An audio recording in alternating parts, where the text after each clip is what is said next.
Good morning to everybody.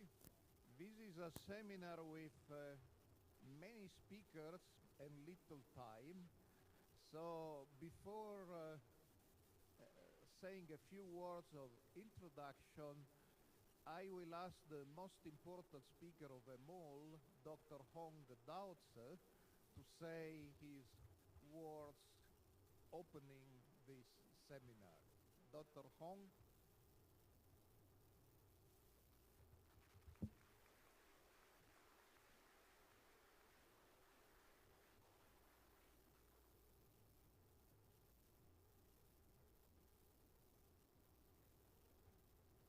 Dear Massimo,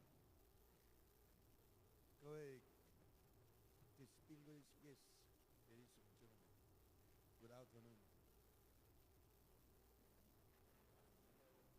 Massimo, 各位贵宾、各位女士、各位先生，大家好！感谢各位今日齐聚在此，共同呼吁世人守护人权。实践正义。长期以来，我和我的夫人尤美荣女士，共同在世界各地推动良心、爱与和平，收徒传道，弘扬太极门。1996年12月19日，本门遭受前所未有的浩劫。侯官人检察官非法搜索本门各地道馆以及部分弟子的家里，本人无端遭受非法逮捕。我的夫人为早日厘清案情，义无反顾地主动到案说明，却也被无端收押禁见。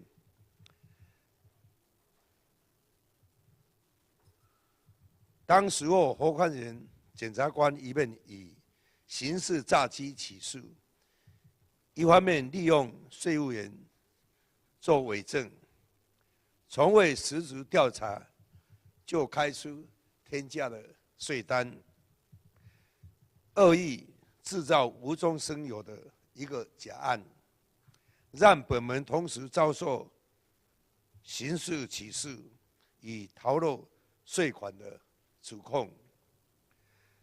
即便后来刑事法院3审判决无罪、无限税确定，以及无辜遭受违法羁押的受害者，全数获得国家愿意赔偿。税监机关依旧违法课税，甚至于2020年违法拍卖原本预定作为弟子修行道场的苗栗土地，收归国有。28年过去了，案件尚未平反，我与我的弟子们仍在为公理正义持续努力。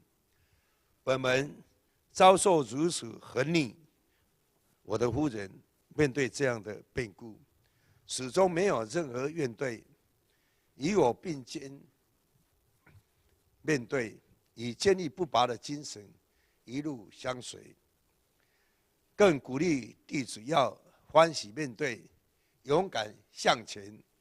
一方面要面对司法与税法的传送，且因不愿再有人遭受如此莫名的法税苦难，积极倡议法税人权教育，促进法税制度改革。一方面，在我助力推广良心、爱与和平与传道的道路上，全力相助，无怨无悔。在我闭关修行的数年期间，夫人更一肩扛起本门各项大小事务，主持各种海内外活动与接待各界贵宾领袖。他的勇气、爱和温暖永远留存在我们的心中，化作永恒的典范。今日，我们继承他的遗志，化缅怀为动力，不仅仅是为了平反太极门假案的而努力，更是以本门案例为镜，唤醒世人的正义与良心，发挥公民的力量，敦促政府落实保障人权，促进世人福祉与世界和平。感谢各位对正义与信仰的维护，这份坚持不懈的精神，将铭记在我们的灵魂深处，永恒存在，以无私的爱嘉惠地球与世人，永续流传。谢谢大家，谢谢各位 ，Thank you。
main topic of this book was to identifying what they call the ultimate locus of moral authority for Catholics in the United States. So they surveyed Catholics and they asked, when you have to take a difficult decision, what's the ultimate authority you rely on? And there were two possible answers. I rely on the teaching of the Catholic Church, or I rely on my conscience. And the survey found that as years passed by, more people relied on their conscience and less people relied on the teachings of the Catholic Church. And of course, the book was colored by debates on same-sex marriages and abortion, and it was mostly on these matters, and many Catholics say, I'd rather follow my conscience than the teachings of the Church. But precisely the book left doubts about the word conscience. As Catholic theologians, who are different animals from sociologists, immediately answered, the answer was in a way obvious. The Catholic Church teaches that you should follow your conscience, and even if conscience leads us to choices which are objectively wrong, if you really follow your conscience, you do not commit any sin. But you have a duty to educate your conscience, because if your conscience is not educated, the risk that it may lead you to wrong decision is maximized. Following in the footsteps of great Protestant theologian H. Richard Niebuhr and his posthumously published book, The Responsible Self, 1963, one of the most well-known, if controversial, contemporary female Catholic theologians, the late Sister Anne Patrick, distinguished two ways of looking at conscience. The problem is there are two consciences, the passive conscience and the creative conscience. The passive conscience, in the words of Niebuhr and Sister Patrick, is the internalized habit of respecting rules. As sons, daughters, spouses, citizens, workers, members of an organization, devotees of a religion, we have a certain number of rules to follow, and we have internalized them. And that's the passive conscience. We don't need to repeat the rules every time, and passive conscience is now bad-mouthed. It was by Marx and Freud, but it's absolutely needed. Imagine a tennis player that every time he has not internalized the rules. So every time before hitting the ball, say the ball should be inside the white line or outside. Let's think about it. But of course, in the meantime, he has lost the ball. So for every human activity, we have this passive conscience made of internalized rules. However, passive conscience, while necessary, is not enough. Niebuhr was German, and he was haunted by the case of Nazism, and he said Germans are well known for following the rules. But following the rules created a drama that even the Nazi rules say, oh, that's the government, we should follow the rules and we should obey. And that led Niebuhr to say that there are two consciences. One is the passive conscience, the internalized habit of respecting the rules, but the other, which is also necessary, the creative conscience, which is a sort of bell that rings when respecting the rules will lead us to horrible injustice, as in the case of the Nazis. And so the creative conscience will say, normally we should respect the rules, but not this time, or perhaps the rules are wrong. Now, Sister Patrick noted that passive conscience is more prevailing in men and creative conscience is more prevailing in women, offering historical example. We may disagree with her, and certainly the Catholic Church found Sister Patrick a little bit too creative when she opposed the Vatican on the question of ordination of women as priests and bishops.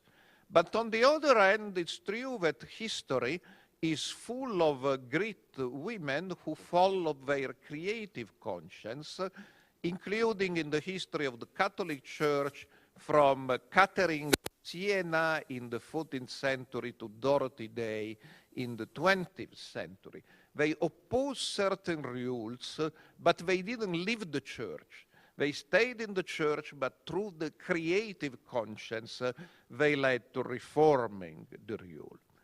According to those who know her, Madame Yu, Shimu was precisely such a woman.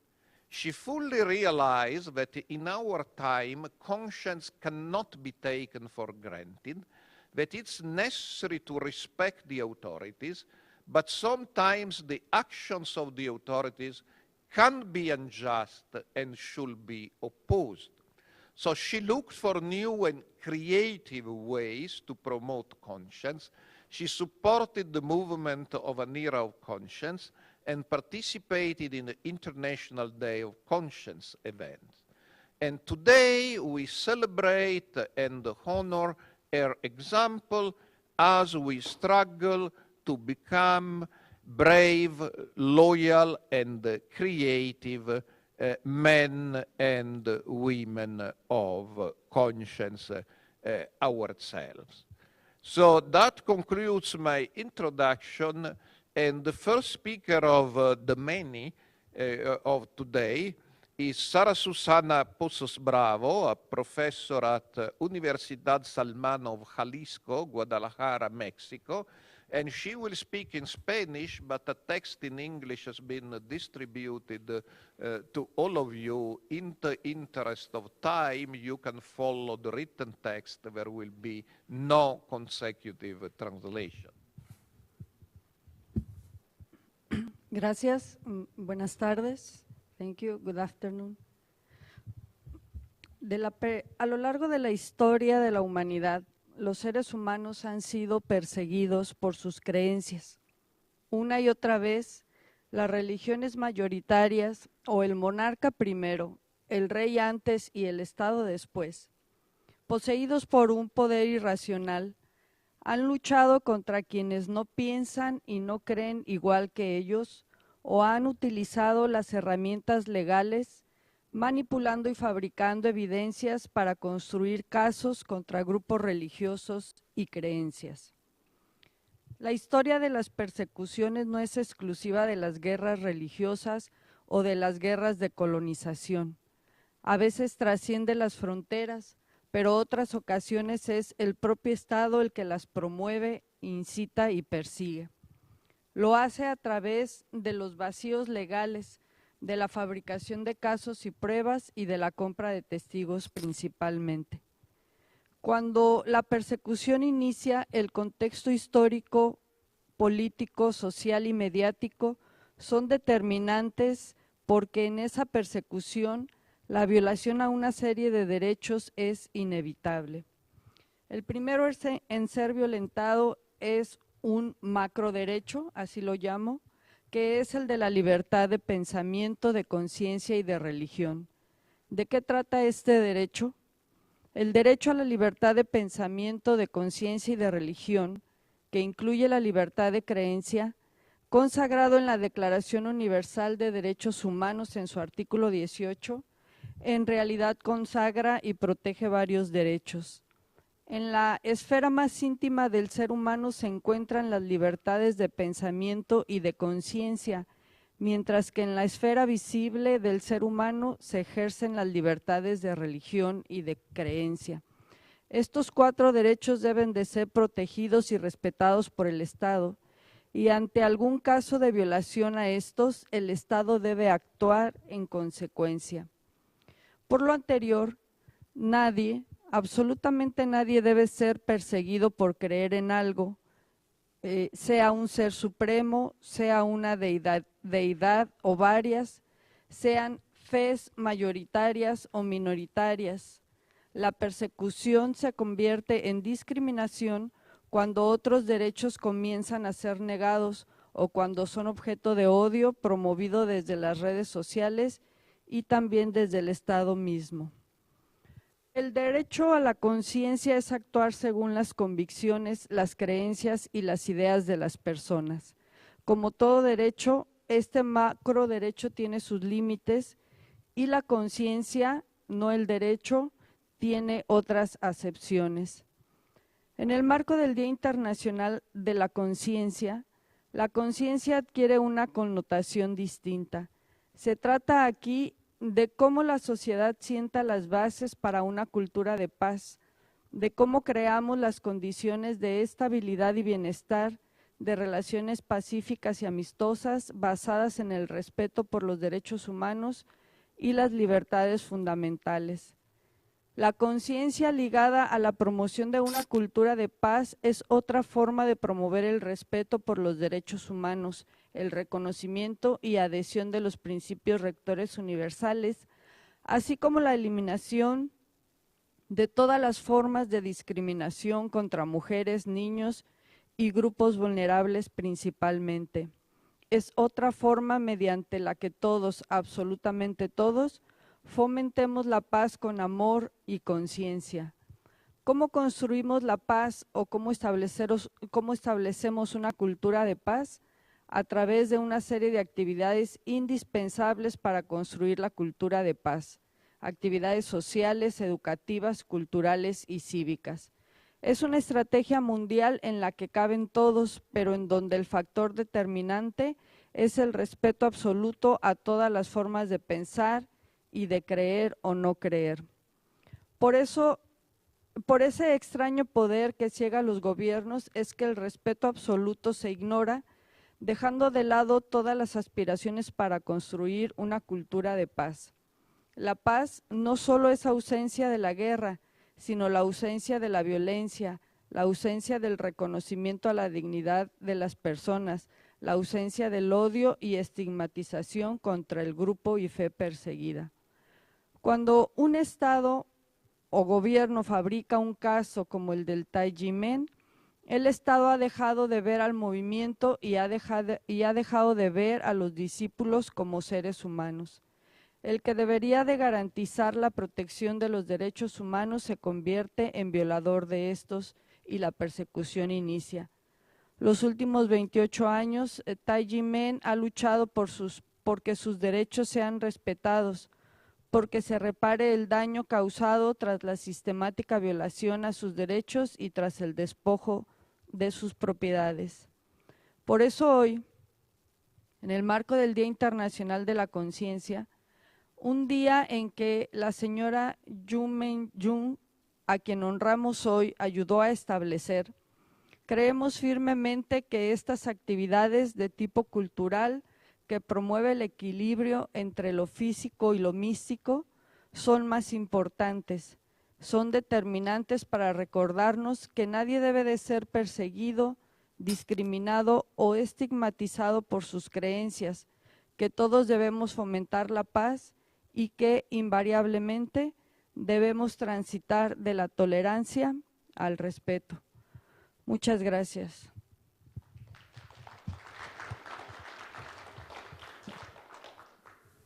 Thank you, Sarah, and I hope everybody was able to follow through the printed text.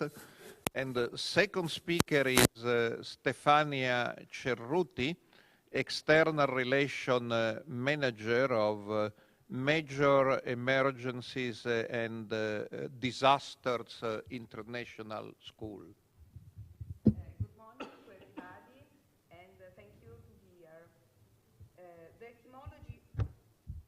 The etymology of the word disaster refers to the breakdowns of natural or social harmony. As Madame Yu demonstrated, women have an essential role in preventing and rectifying them.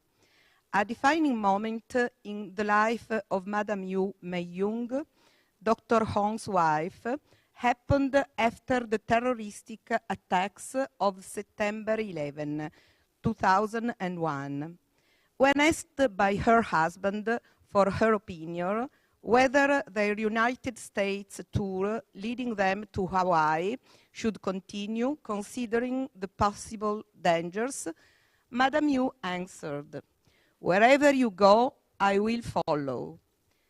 Tai Ji Men had a sustained experience of confronting disasters, such as devastating earthquakes in Taiwan, and Madame Yu was always there to encourage volunteers and support Dr. Hong.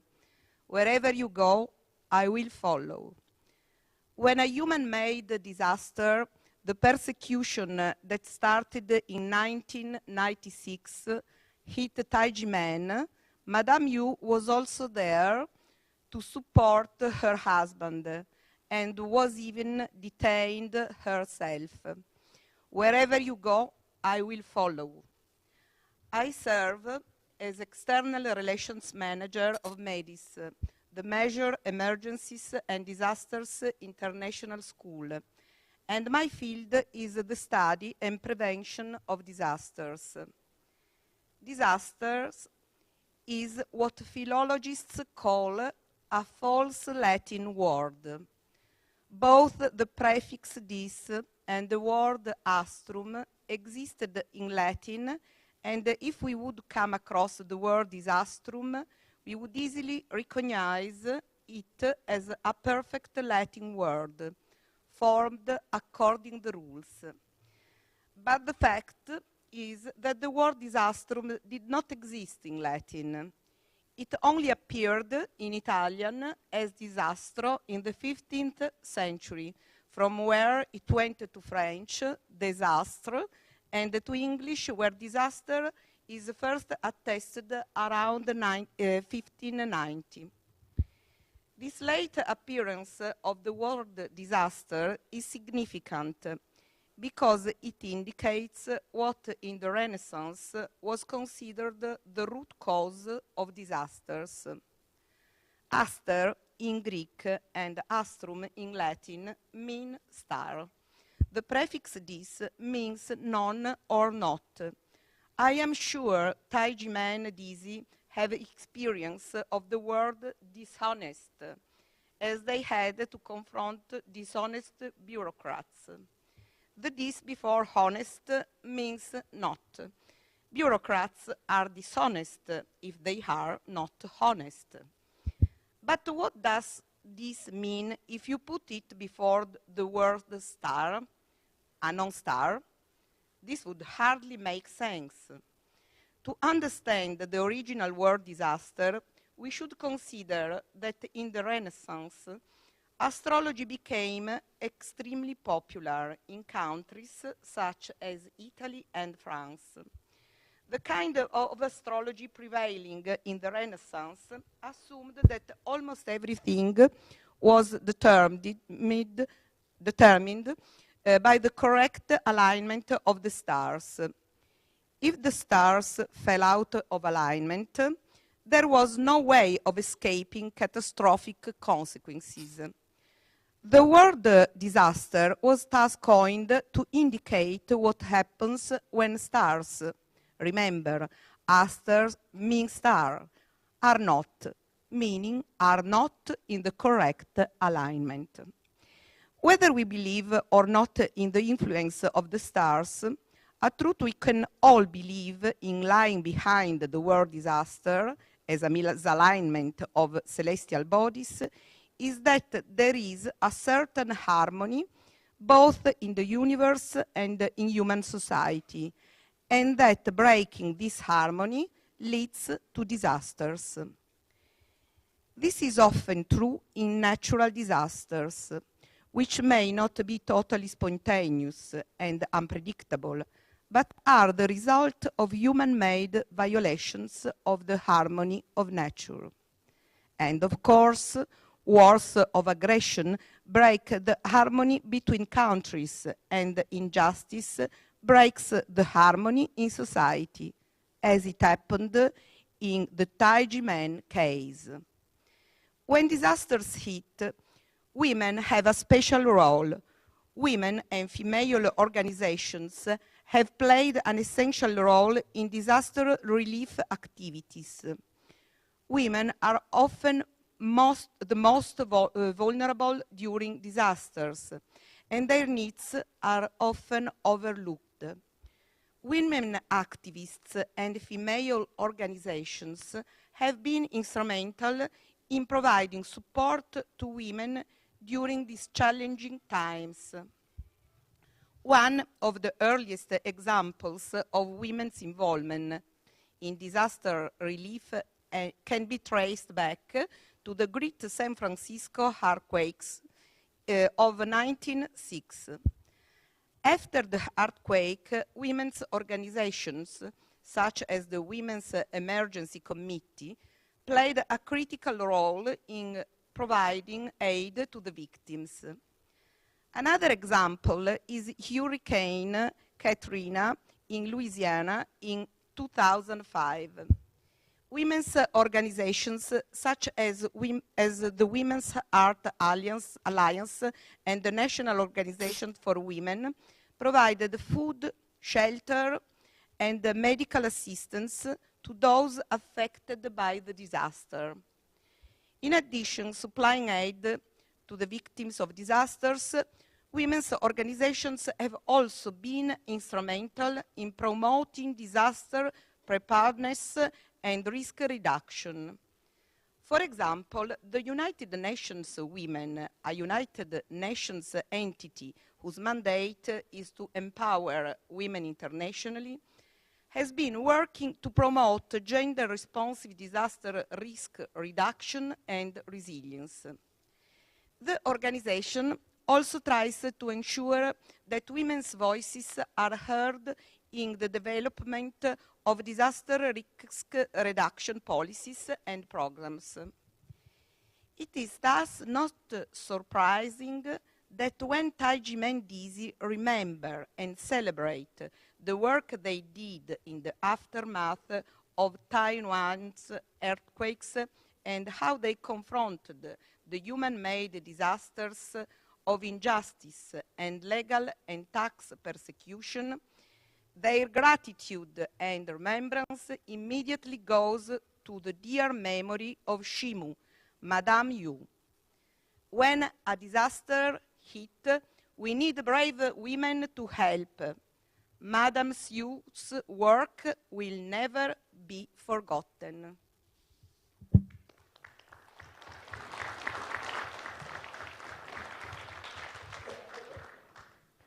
Thank you, and we pass now to Christine Mir, who is Deputy Director of CAP-LC, Coordination des associations et des particuliers pour la liberté de conscience.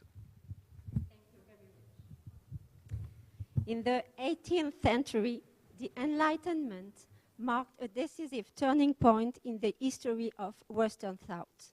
The philosophers of this era challenged the foundation of society, advocating a new awareness of reason, freedom, and equality.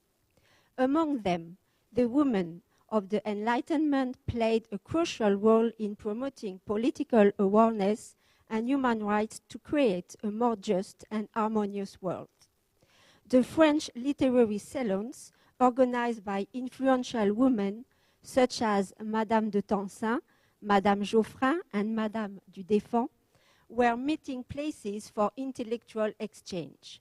These spaces allowed the thinker of the time to freely discuss new ideas, thus promoting the spread of the Enlightenment. The women who presided over this salon encouraged critical thinking and helped shape public opinion in favor of social and political reform. Among these Enlightenment women, Olympe de Gouges stands out for her commitment to women's rights. In her Declaration of the Women's Rights in 1791, she claimed for women the same rights granted to men in the Declaration of the Right of Man and of the Citizen. Although largely ignored at the time, her text laid the foundation for modern feminism and inspired future generations in their fight of women's emancipation. Madame de Staël, another figure of the Enlightenment, also fought for the recognition of women's rights. In her writings, she defended the idea that women's education was essential to the progress of society. She argued that women should have access to the same education as men and that they could contribute to intellectual and political life. Her innovative ideas influenced many thinkers and paved the way for women's greater participation in public life. Women of the Enlightenment also played a significant role in spreading abolitionist ideas. Madame de Condorcet, wife of the philosopher Nicolas de Condorcet, was an active supporter of the abolitionist cause. She collaborated with her husband to draft texts denouncing the inhuman practices of slavery and used her influence to raise public awareness of the issue. Thanks to her commitment, the abolitionist movement gained momentum and contributed to the evolution of attitudes and the gradual abolition of slavery. Other women of the Enlightenment contributed to the emergence of a new concept of family and motherhood. Writers such as Madame d'Épinay and Madame de Genlis defended the idea that mothers had an essential role to play in the education of their children and in the transmission of civic values. They encouraged a more loving and egalitarian relationship within the family, foreshadowing the social change to come. They also played a key role in promoting political awareness and human rights. Through their writings, activism, and influence in literary salons, they helped to shape the thinking of the time and pave the way for a more just and egalitarian society. Their legacy continues to inspire struggles for gender equality and the defense of human rights.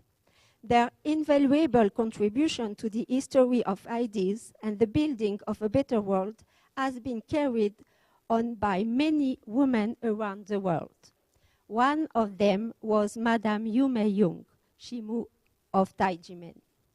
She dedicated her life to promoting a culture of peace, love, and conscience worldwide and worked to advance human rights, environmental sustainability, and global citizenship as Vice President of the Federation of World Peace and Love and Chair of the Advisory Board of the Association of World Citizens. Madame Yu's influence extended across 6 continents through her organization of international conferences, cultural exchanges, and public welfare activities. Her compassionate and gentle heart, coupled with her determination and strength, touched and transformed tens of thousands of families globally. By fostering respect, tolerance, and compassion among individuals, nations, and societies, Madame Yu left an indelible mark on the world. Her unwavering commitment to spreading the ideals of love, peace, and conscience continues to inspire others to work towards a more harmonious future for all. In conclusion, I can say that Madame Yu's work for a peaceful world and all her contribution to making the world aware that an harmonious world can only be achieved in love and peace reflects a broader awareness and global goals, and thus goes beyond the contribution of the women of the Enlightenment, of which she was undoubtedly the noble heiress. I thank you. Thank you, Christine. And the last speaker of the first session is Peter Zerl, journalist, blogger, executive director of Forum for Religious Freedom Europe. Hello.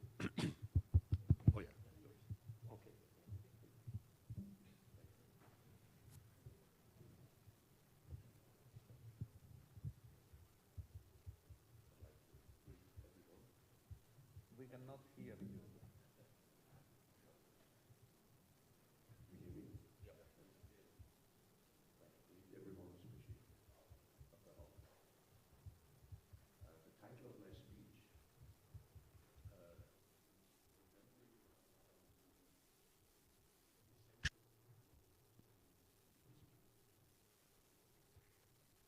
Women have played a pivotal role in protecting peace.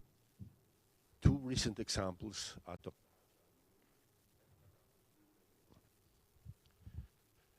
noble gives often prioritize top-down military by men. Yet beneath this dominant discourse, a profound and often disregarded force of sustainable peace emerges, the indispensable role of women. Throughout history, women have played a pivotal role in fostering peace. They challenge societal norms that perpetuate conflict, advocate for non-violent conflict resolution, and catalyze peace-building efforts. Their influence spans diverse contexts, from the pioneering work of Bertha von Sutter from Austria, who was the first woman to receive the Nobel Peace Prize, to contemporary figures like Malala Yousafzai from Pakistan. She was shot in the head by the Taliban, and she also won the Peace Prize, whose global advocacy for girls educate in the face of Taliban oppression resonated globally. Additionally, figures like Yu Guangsun was a 17-year-old girl who mobilized thousands of Koreans against the Japanese occupation in 1919.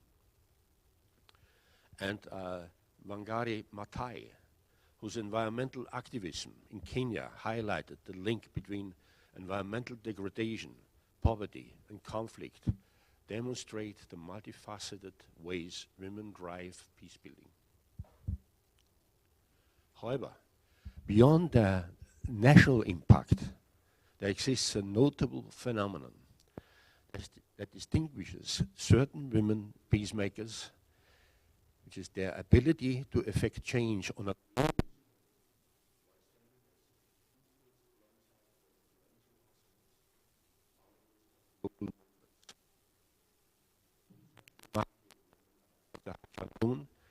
from Korea and the late Madame Yu Mei-yong from Taiwan.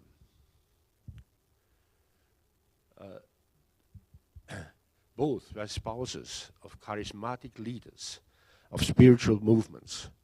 Both endured severe difficulties due to persecution by state and non-state actors. Yet, they supported their husbands without uttering a word of complaint, even during the most challenging of times.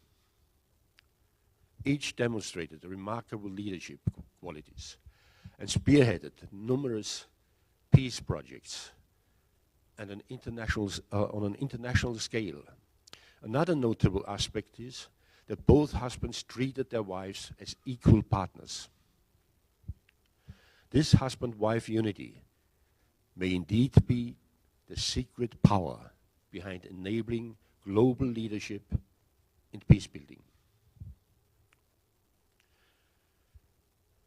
As co-leader of the unification movement and the international president of the Women's Federation for World Peace, Dr. Moon is a prominent figure advocating for peace-building initiatives. Following the passing of her husband, the late Reverend Sun Myung Moon, in 1922, he was born 1920, he passed 2012. Dr. Hak Chan Moon assumed leadership of the Family Federation for World Peace, formerly known as the Unification Church, which boasts faith communities in over 150 countries worldwide. Notably, during the inauguration of the Women's Federation for World Peace in 1992, her husband acknowledged the dawn of the era of women and affirmed her equal authority alongside him. Over the past decade, Dr. Moon has shouldered the responsibility of leading a global and multifaceted movement, demonstrating remarkable leadership skills.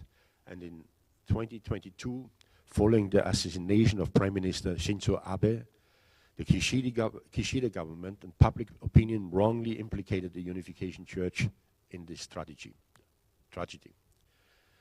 This false accusation has led to severe persecution of the unification movement, which boasts hundreds of thousands of members in Japan, with the government threatening its dissolution. Despite these challenges, Dr. Moon, affectionately known as the Mother of Peace, continues to provide solace to members and remains steadfast in her efforts to promote peace and reconciliation worldwide. Her philosophy of peace is succinctly captured in the following quote: "History is calling for reconciliation, compassion, love, service, and sacrifice. Today's problems cannot be solved by the logic of power. Our present problems can only be solved by the logic of love." Now, Madame Yu Mei-young, the late wife of Dr. Hong Tao-tse, the Grandmaster of Tai Ji Men, left behind a legacy of visionary leadership and unwavering commitment to peace building. Serving as a chairperson of the advisory committee of the UN-accredited NGO Federation of World Peace and Love, FOPA. Despite facing severe persecution of the Tai Ji Men movement since December 19th, 1996, when the case began and authorities raided that premises, detaining her husband, herself, and several followers, Madame Yu remained resolute and refrained from voicing any complaints. Dr. and Mrs. Hong, along with several disciples, endured physical and mental torture, confiscation of their properties, and a damaging media campaign that affected the entire movement. Subsequently, in 2007, Dr. Hong and Tai Ji Men were vindicated of all charges. Madame Yu's unwavering loyalty was exemplified by her statement: "Wherever Shifu, the Grandmaster Hong, goes, I will go also." This has been quoted several times today. It's a very famous quote. And Mrs. Hong demonstrated unchanging loyalty and commitment to her husband and her shared mission of promoting peace and harmony. She tirelessly contributed to the establishment of Tai Ji Men academies internationally alongside Dr. Hong, creating sanctuaries for tens of thousands of families. Her efforts extended beyond borders as she traveled to over 100 countries, continuously advocating for human rights and promoting the transformative power of women in shaping a more peaceful world. Thank you. Thank you, Peter, and that concludes our first session. And also, in the interest of time, I will ask Marco Respinti to move quickly and bring the speakers of the second session to the podium.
Thank you, everyone, for your attention. We'll start the second session of our seminar today, and you will pardon me if I will share with you a few remarks to comment what we say in the West when we say that behind every good man there is a good woman, and that we learn that behind a great shifu there is a great Shimu too.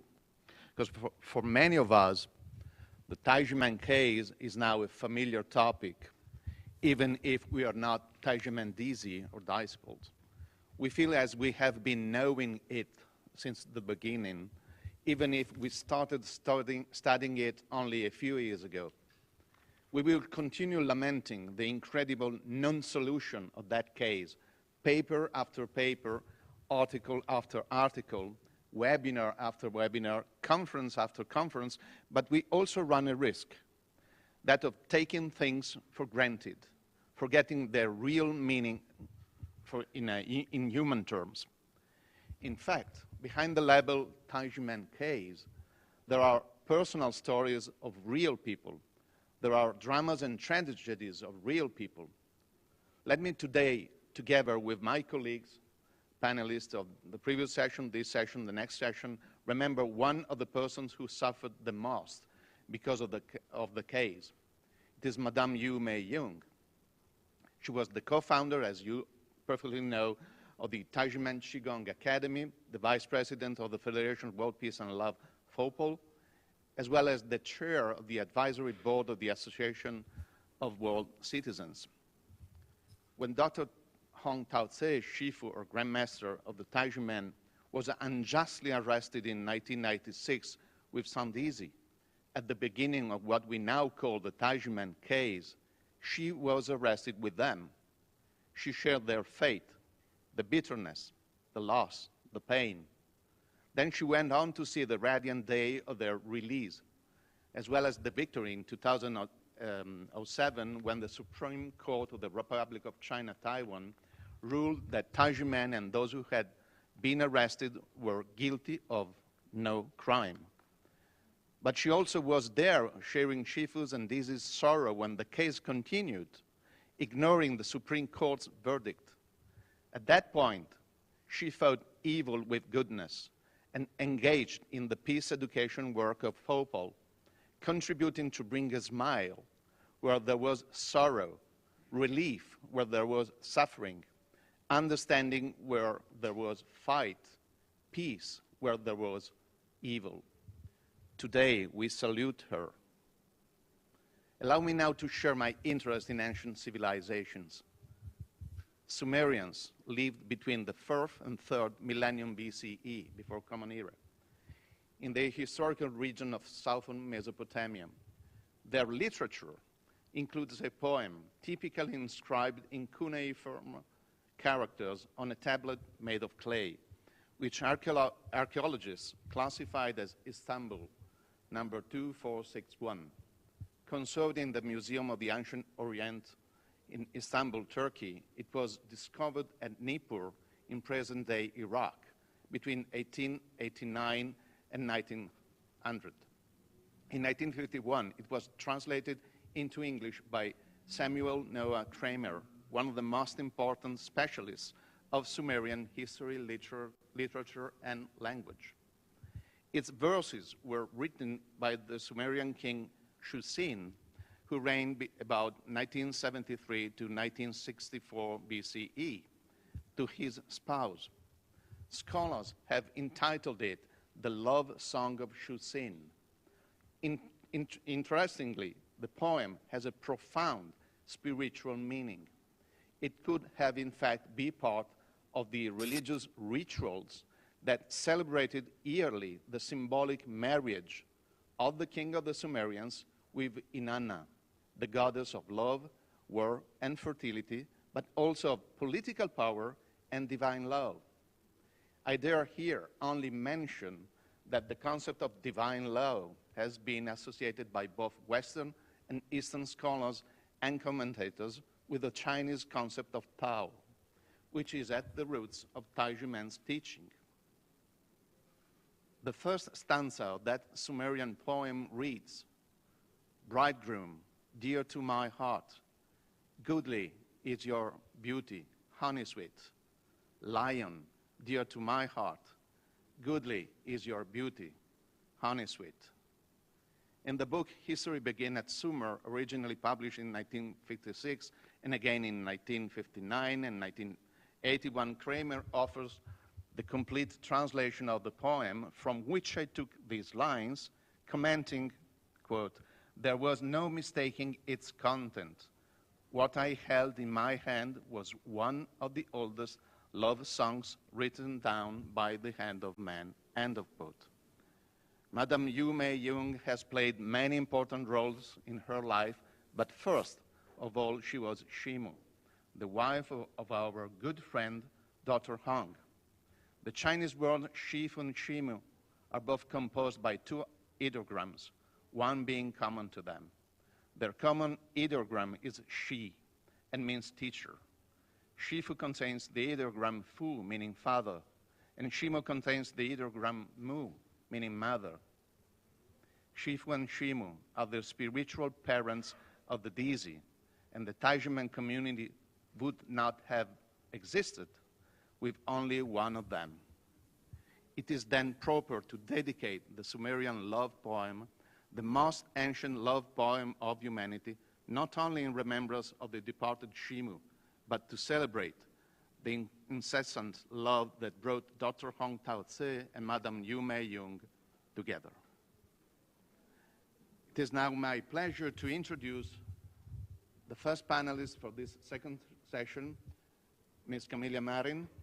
She is Deputy Director of Soteria International, a Danish human rights NGO aiming at re-establishing a constructive dialogue between state and social actors. She is also the co-chair of the FORB, Freedom of Religion and Belief Roundtable Brussels EU, European Union, and member of the Advisory Council of the European Federation for Freedom of Belief. Ms. Marin, the floor is yours.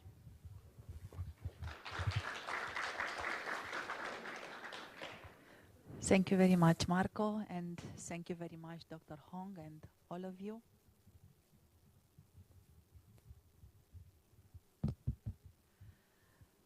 I am very glad to be here with all of you. My few words that I will address are titled like "Resisting Injustice with a Smile," Madame Yu and the Tai Ji Men case. Tai Ji Men's Shimu not only shared the suffering of her husband and the dizi, she inspired their resistance and resilience. We are here today to commemorate with deep respect the memory of Madame Yu Mei-young, co-founder of the Tai Ji Men Qigong Academy and former vice president of FOPAL, the Federation of World Peace and Love. She was a global advocate for conscience, love, and peace in the world. At Tai Ji Men Qigong Academy's dizi, disciples are naturally oriented themselves towards inner peace and harmony. In the words of Dr. Hong Tao-tse, their shifu, grandmaster, today people are placing more and more emphasis on the power of spirituality. They are learning to put their hearts before their minds or any other reality or idea. We can also say that by doing this, Tai Ji Men dizi are following both the guidance and the example of Dr. Hong, their shifu, and Madame Yu Mei-young, their shimu. This is also an illustration of the idea that behind a strong man, there is always a strong woman. Madame Yu Mei-young was an inspiration not for Tai Ji Men dizi only, but for all those who follow a spiritual journey to ascend to a higher level. Madame Yu Mei-young has also shown a preeminent level of community involvement. Her efforts to build connections, foster relationships, and positively affect Tai Ji Men and the broader community around her reflect the spirit of collaboration and compassion she manifested. The community is created by individuals. Many factors are influential in the formation of the individual personality. Families and media, as well as cultural and religious communities themselves, should all support the development of open-minded individuals capable of free thinking, of constructive dialogue with others, and of manifesting love and generosity. Those of us who have visited Taiwan have seen the wonderful example of Tai Ji Men's spiritual community and their participation to national and international events calling for love, peace, and conscience, helping people unite in their hearts and encouraging the search for inner peace and harmony, which will lead to a more fulfilling, intellectual, emotional, moral, and spiritual life. Dr. Hong, as president of FOPAL, together with his beloved wife, Madam Yu Mei Yung, presented conscience as the eye of the soul. With conscience in our hearts, we are able to appreciate the others as they are, and we can engage in understanding, dialogue, and exchange of knowledge in a calm and peaceful manner. For a spiritual community, to live in peace means that all its environment, social and political, should be harmonious and welcoming. In the case of Tai Ji Men, their human rights and freedoms were violated by state representatives. Obviously, the Tai Ji Men case is not a private problem of Dr. Hong, and it is more than a Taiwanese domestic tax law issue. It is a case raising a question of principle and justice and of religious liberty. When the case started in 1996, Madam Yu Mei Yung, the Shimu, together with Tai Ji Men's shifu, her husband, Dr. Hong Taotse, was unjustly detained. They were later recognized as innocent of all charges. However, Madam Yu Mei Yung did not stop, nor did she give up her role in the community. She continued to inspire, in particular, women from Tai Ji Men's spiritual community in Taiwan during the long years of accusations and abuses against the movement, which were reflected in their private and social lives. After years of investigation and court trials, on 13 July 2007, the Supreme Court found Tai Ji Men not guilty of fraud, tax evasion, or violation of tax codes. Yet, the Taxation Bureau continued to issue unjustified tax bills to Tai Ji Men and later even transferred the case to the Administrative Enforcement Agency. Madam Yu Mei Yung did not live to see the solution of this case, but we have hopes that the case will be concluded in the way she had wished for. The Tai Ji Men case is mostly one of freedom of religion or belief. We know, all of us, too well that religious persecution and discrimination frequently use trumped up charges and ill-founded accusations or financial tax fraud, etc. Yet, Dr. Hong's teachings, together with Madame Yu's example and advocacy, offered Tai Ji Men, in the face of discrimination, an uplifting perspective on human relations between men and women, colleagues, friends, and so on, which are always based on equality, mutual respect, transparency, responsibility, and non-violent settlement of all sorts of conflicts. Their practices are an example of beneficial orientation to love, peace, and conscience, and have since become a source of support for Taiwanese society and around the world. Thank you very much to all Tai Ji Men dizi for their important testimonies and for their participation to all this work. Not only they help us understanding the Tai Ji Men community, but they testify that lives can be uplifted by spiritual practice. We thank you, Madame Yu Mei Yung, for the perseverance and the optimism that she displayed and shared with all of us, and for being a force in service of love, peace, conscience, and justice in Taiwan and in the entire world. Thank you very much. Thank you, Camelia, for this very nice contribution. We now have the second panelist of this session, Ms. Rosita Shorite. She has a long career as a diplomat, specializing in disarmament, humanitarian aid, and peacekeeping issues, with a special interest in the Middle East and religious persecution and discrimination in the area. She served in elections observation missions in Bosnia and Herzegovina, Georgia, Belarus, Burundi, and Senegal. She takes a special interest in refugees escaping from their countries due to religious persecution, and she is associate editor of Peter Winter. Rosita, the floor is yours. Thank you very much, Mark. Yours is better. Thank you very much for the invitation and the honor to speak in this very important event. And the major sentence that I wanted to use, it was that behind every single strong man there is a strong woman. And interestingly enough, two speakers before me on this panel, they said exactly the same phrase. So meaning this panel is really about it. One is a male. And even one is a male who acknowledges it. So today we are to commemorate the memory of Madame Yu Mei-young, Dr. Hong's wife. And I believe as always when we come together to commemorate a person who is not with us anymore, it gives us a lot of responsibility.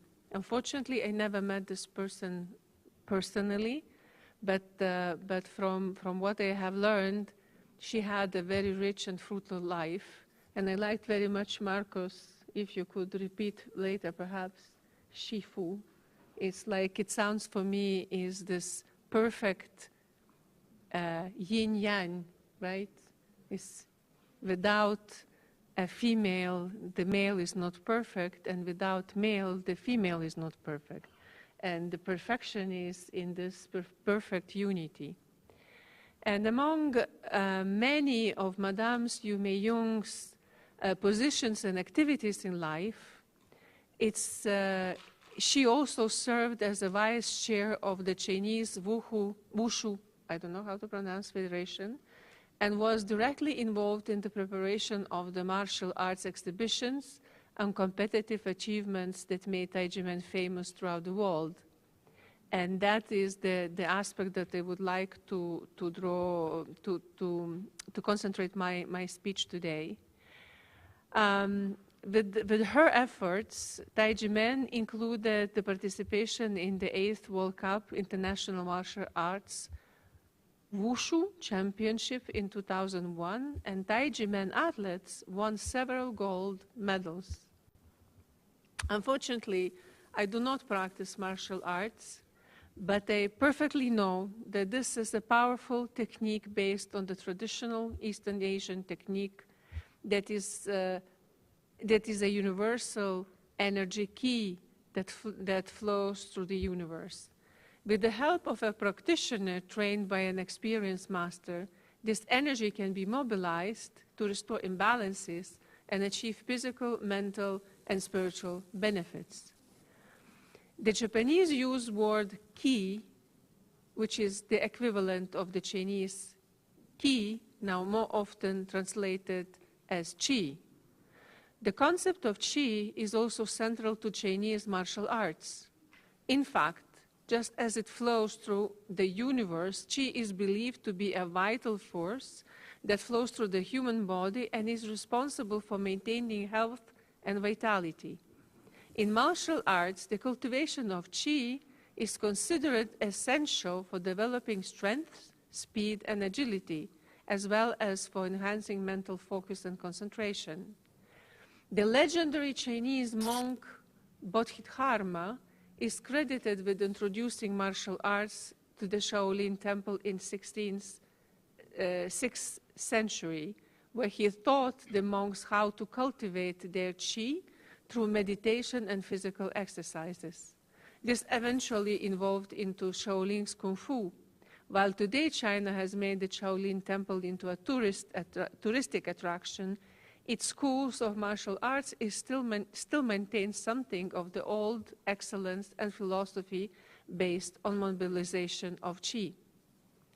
Those who have seen movies about the monks of Shaolin defeating their enemies in past centuries through the use of martial arts know that they were credited with extraordinary feats, such as flying in the air and running faster than any present-day Olympic champion.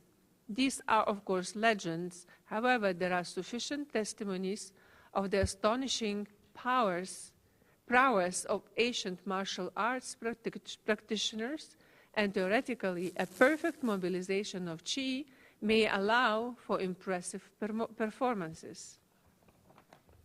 One name I would like to mention, which is also always allows for parallels with the Tai Ji Men, is Wang Fei-Hung, and maybe I mispronounced, and I'm sorry for that, who was born in 1847 and died in 1925. Wang has now become famous for having been featured in more than 100 films and television series. These films are not all historically accurate, and mainland China is trying to exploit his fame both for political and tourist reasons by attracting visitors to his birthplace in Foshan City, Guangdong province, where a museum has been built. The real story of Wang is more interesting than the legends. He was trained in martial arts by his father, himself a well-known practitioner, and by masters who passed to him ancient Chinese traditions. He opened a martial arts school in Guangzhou in 1863, which quickly became successful. Historians debate whether tradition reported in his school that he went to Taiwan in 1895 to help with his skills the Taiwanese who tried to resist the Japanese takeover is true or is part of the legends. Maybe Tai Ji Men can answer this to us. It's a secret, I understand. Like his father before him, Wang was also a doctor of traditional Chinese medicine. He believed that the same techniques on how to mobilize the qi energy were at the core of both Chinese medicine and martial arts. Together with the School of Martial Arts, he operated in Guangzhou a medical clinic, Po Chi Lam, which achieved national fame. In 1923, in a chaotic time of the history of China, the Kuomintang nationalist army occupied Guangzhou. The Kuomintang government started imposing heavy taxes. This led to an uprising of the local merchants in 1924, which was bloodily repressed. Although Wang had not taken sides, he was accused of not having supported the Kuomintang. His clinic was raided, looted, and destroyed. He was so sad for the destruction that he fell into depression and died in 1925. I am sure the story would sound familiar to Tai Ji Men dizi, and the parallels with what happened to Dr. Hong and his wife in 1996 are indeed remarkable. Not only they were also accused of not supporting the Kuomintang, in their case in the 1996 presidential election, and were persecuted for this. It was also their unique technique of Qigong, martial arts, and self-cultivation that taught their disciples to think independently and disturbed authoritarian politicians and rogue bureaucrats. Ultimately, however, history has its own fairness. Wang is hailed as a hero today, and nobody remembers those who destroyed his work. The name of Shimu, Madame Yu Mei-yong, will be remembered and honored for long years, while those of his persecutors will be long forgotten. Thank you very much for your attention. Thank you, Rosita, for mixing legends and history, and it's always fascinating because I know that line. I know that line. Thank you. Next panelist is Mr. Thierry Val, Director of the Coordination des Associations et des Particuliers pour la Liberté de Conscience, a French organization advocating for freedom of conscience and religion, as the organization's leader since its inception in 1995. He has been a prominent voice in debates surrounding secularism and the place of religion in French society. He has tirelessly advocated for the rights of religious minorities, challenging discrimination and promoting policies that ensure equal treatment. Mr. Val? Thank you, Marco. Thank you, Dr. Hong. Thank you for you. I will start. Eleanor Roosevelt, the wife of the US President Franklin D. Roosevelt, became an emblematic figure of formal leadership in the 20th century. Her extraordinary career perfectly illustrates the transition from the traditional roles of leader's wife to that of woman leader in her own right. Born into an aristocratic New York family in 1884, Eleanor Roosevelt first assumed the classic role of wife of a leader when she married Franklin D. Roosevelt in 1905.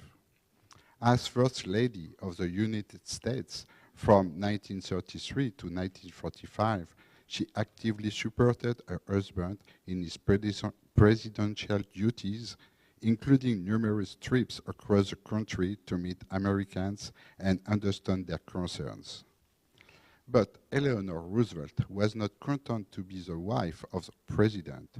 She quickly emerged as a leader in her own rights, a forceful advocate for her own ideas and causes. Her commitment to civil rights, gender equality, and social justice made her a leader and inspiration to millions. During the Great Depression and World War II, Eleanor Roosevelt used her privileged position to promote progressive and humanitarian reforms. In particular, she played a key role in the creation of the New Deal, which designed a pull of the United States out of economic crisis. She also worked to include African Americans in government programs and opposed segregations. After her husband's death in 1945, Eleanor Roosevelt continued her political and social activism as an American delegate to the United Nations General Assembly. She chaired the commission that drafted the Universal Declaration of Human Rights, which was adopted in 1948. This foundational text, which proclaims the equal rights and dignity for all human beings, remains one of the Eleanor Roosevelt's most important legacies. By using her privileged position to champion progressive and humanitarian causes, she paved the way for a generation of women leaders. Her unwavering commitment to social justice and equality made her an inspirational figure who continues to influence feminist and human rights movements around the world. By brilliantly combining her duties as First Lady with her personal commitment to social progress, she demonstrated that women can be key players in transforming society. Eleanor Roosevelt's example perfectly illustrates the transition from woman to leader, showing that women can transcend their traditional supporting roles to become leaders in their own right. Eleanor Roosevelt's life story can be compared to that of Madame Yu Mei-yong, who was not only the supportive wife of the Tai Ji Men shifu, Dr. Hong, but also a leader by herself. She served as vice president of the Federation of World Peace and Love and chairs the advisory board of the Association of World Citizens, both organizations dedicated to promoting world peace and human rights. Madame Wu's compassion, warmth, and courage have touched and changed the life of countless individuals around the world. She spent her life helping to establish Tai Ji Men academies around the world, together with Dr. Hong, they provided Tai Ji Men students and their families with nurturing environment to improve their physical, mental, and spiritual health and build a solid foundation to their futures. Madame Wu was recognized for her extraordinary spiritual achievements, driven by hearts full of compassion and determination. Her elegant presence was celebrated around the world. Madame Wu, who worked throughout her life to improve the world and ensure justice for Tai Ji Men, will be remembered by all who knew her as one of those leaders who help humanity move towards a more peaceful, harmonious world. I thank you.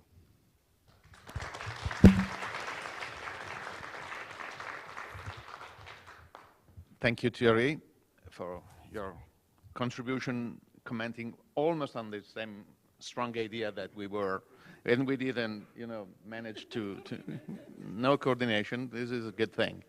And last but not the least, this is a common phrase, but in this case is really true. Our good friend Hans Noot, hailing from the Netherlands, brings nearly 50 years of experience as a religious educator across Europe.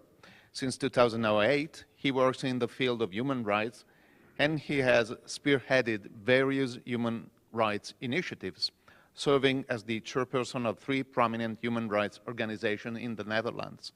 Additionally, Hans holds a pivotal role as a member of the board of directors of Human Rights Without Frontier, which, with Cesnur, headed by Professor Massimo Introvigne, organizes these and other seminars and webinars on the Tai Ji Men case. And in this capacity, Hans Noot further advances his commitment to promoting and safeguarding human rights worldwide. Hans, the floor is yours. Let's see if this works. No?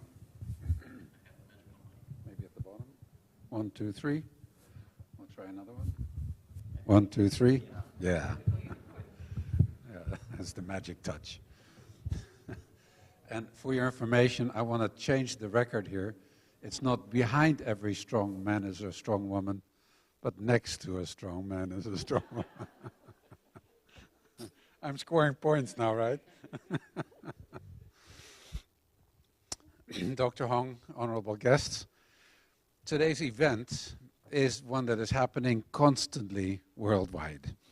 And at the same time, it is unique. Commemorating the passing of a loved one is typical in the lifespan of each human being. But what is unique is that each such commemoration is always unique, is always focused on a specific person. In this case, Madame Meiyong. And each person is unique. Each individual, or each person's life experiences are unique. And the relationships we have with each individual is unique.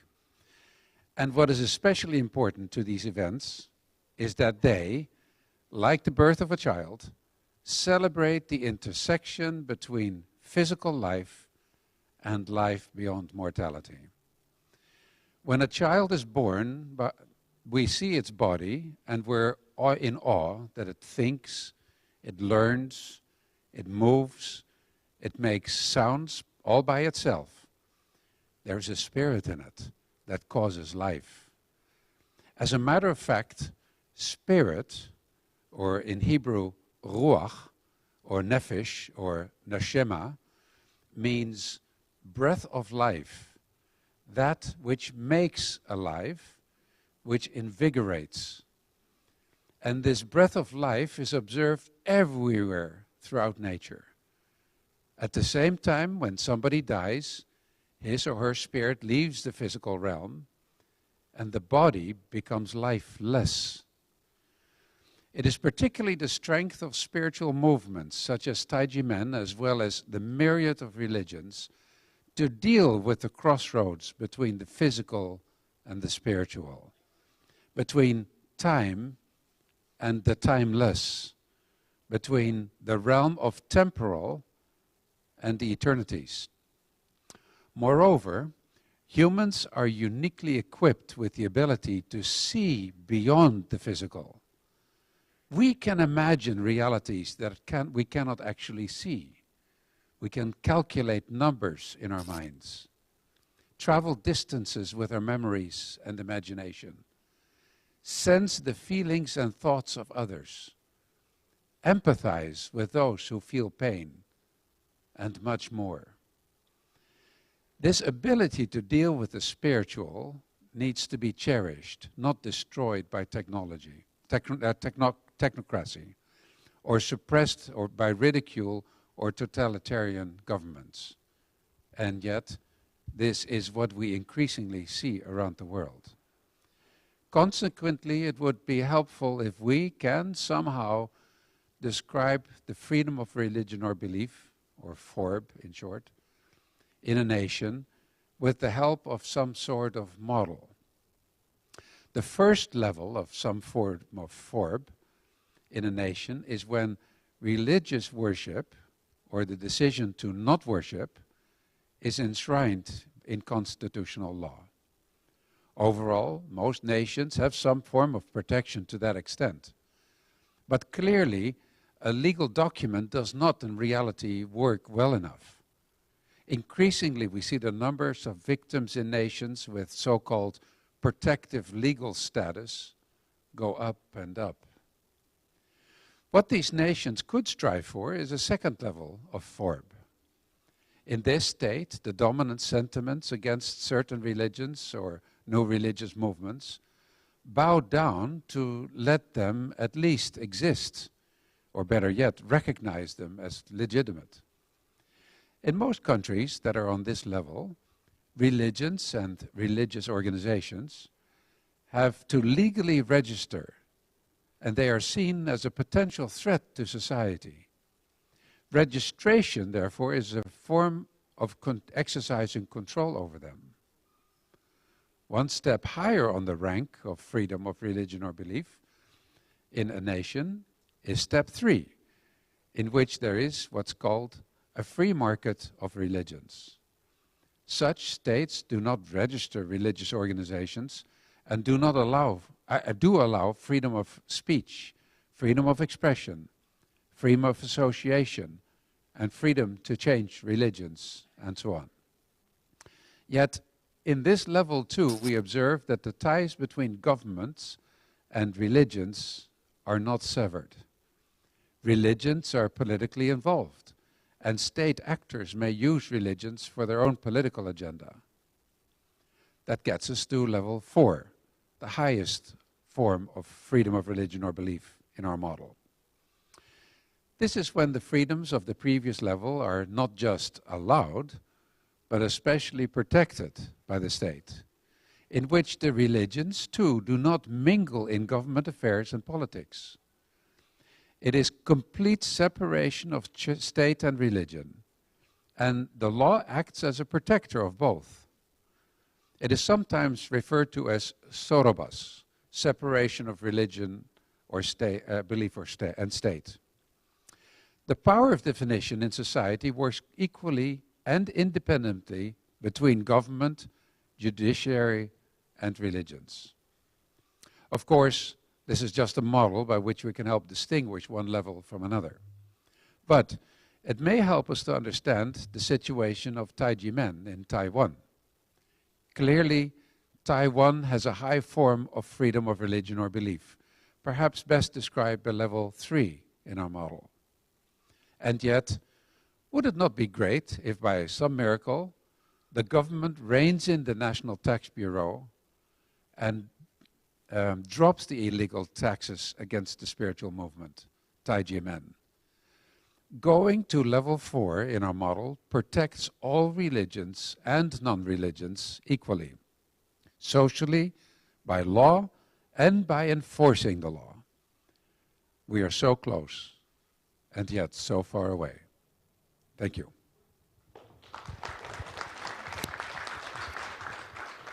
Thank you, Hans, for your clear-cut mind on this very important topic.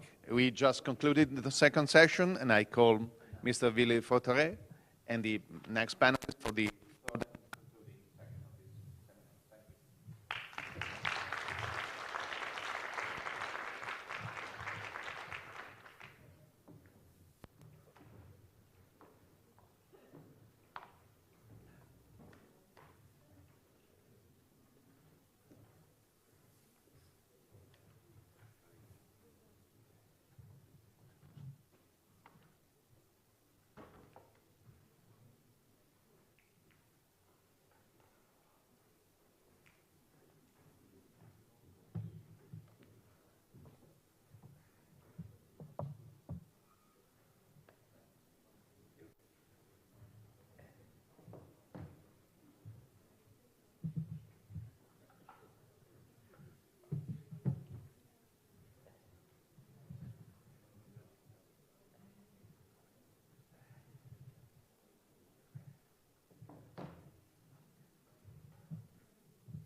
The fact that the case of Tai Ji Men's legal text was described as Legal Text 228.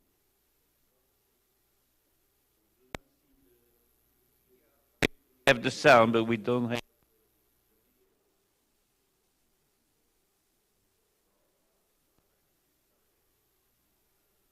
The fact that the case of Tai Ji Men's legal text was described as Legal Text 228 is a clear indication that it is a case of injustice. Prosecutor Ho Kwon-jen is carrying out the so-called political persecution in the name of religious crackdown, and then he is fabricating evidence, fabricating witnesses and material evidence, and carrying out a double persecution of Tai Ji Men in both criminal and tax cases.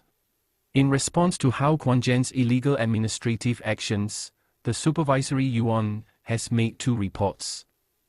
In the report of the Supervisory Yuan in 2002, it also directly pointed out that Ho Kwon-jen had committed 8 major violations in the criminal investigation, and that the indictment contradicted the evidence, which made it inadmissible to file an indictment, and demanded that the Ministry of Justice should take serious responsibility for the case and punish prosecutor Ho Kwon-jen.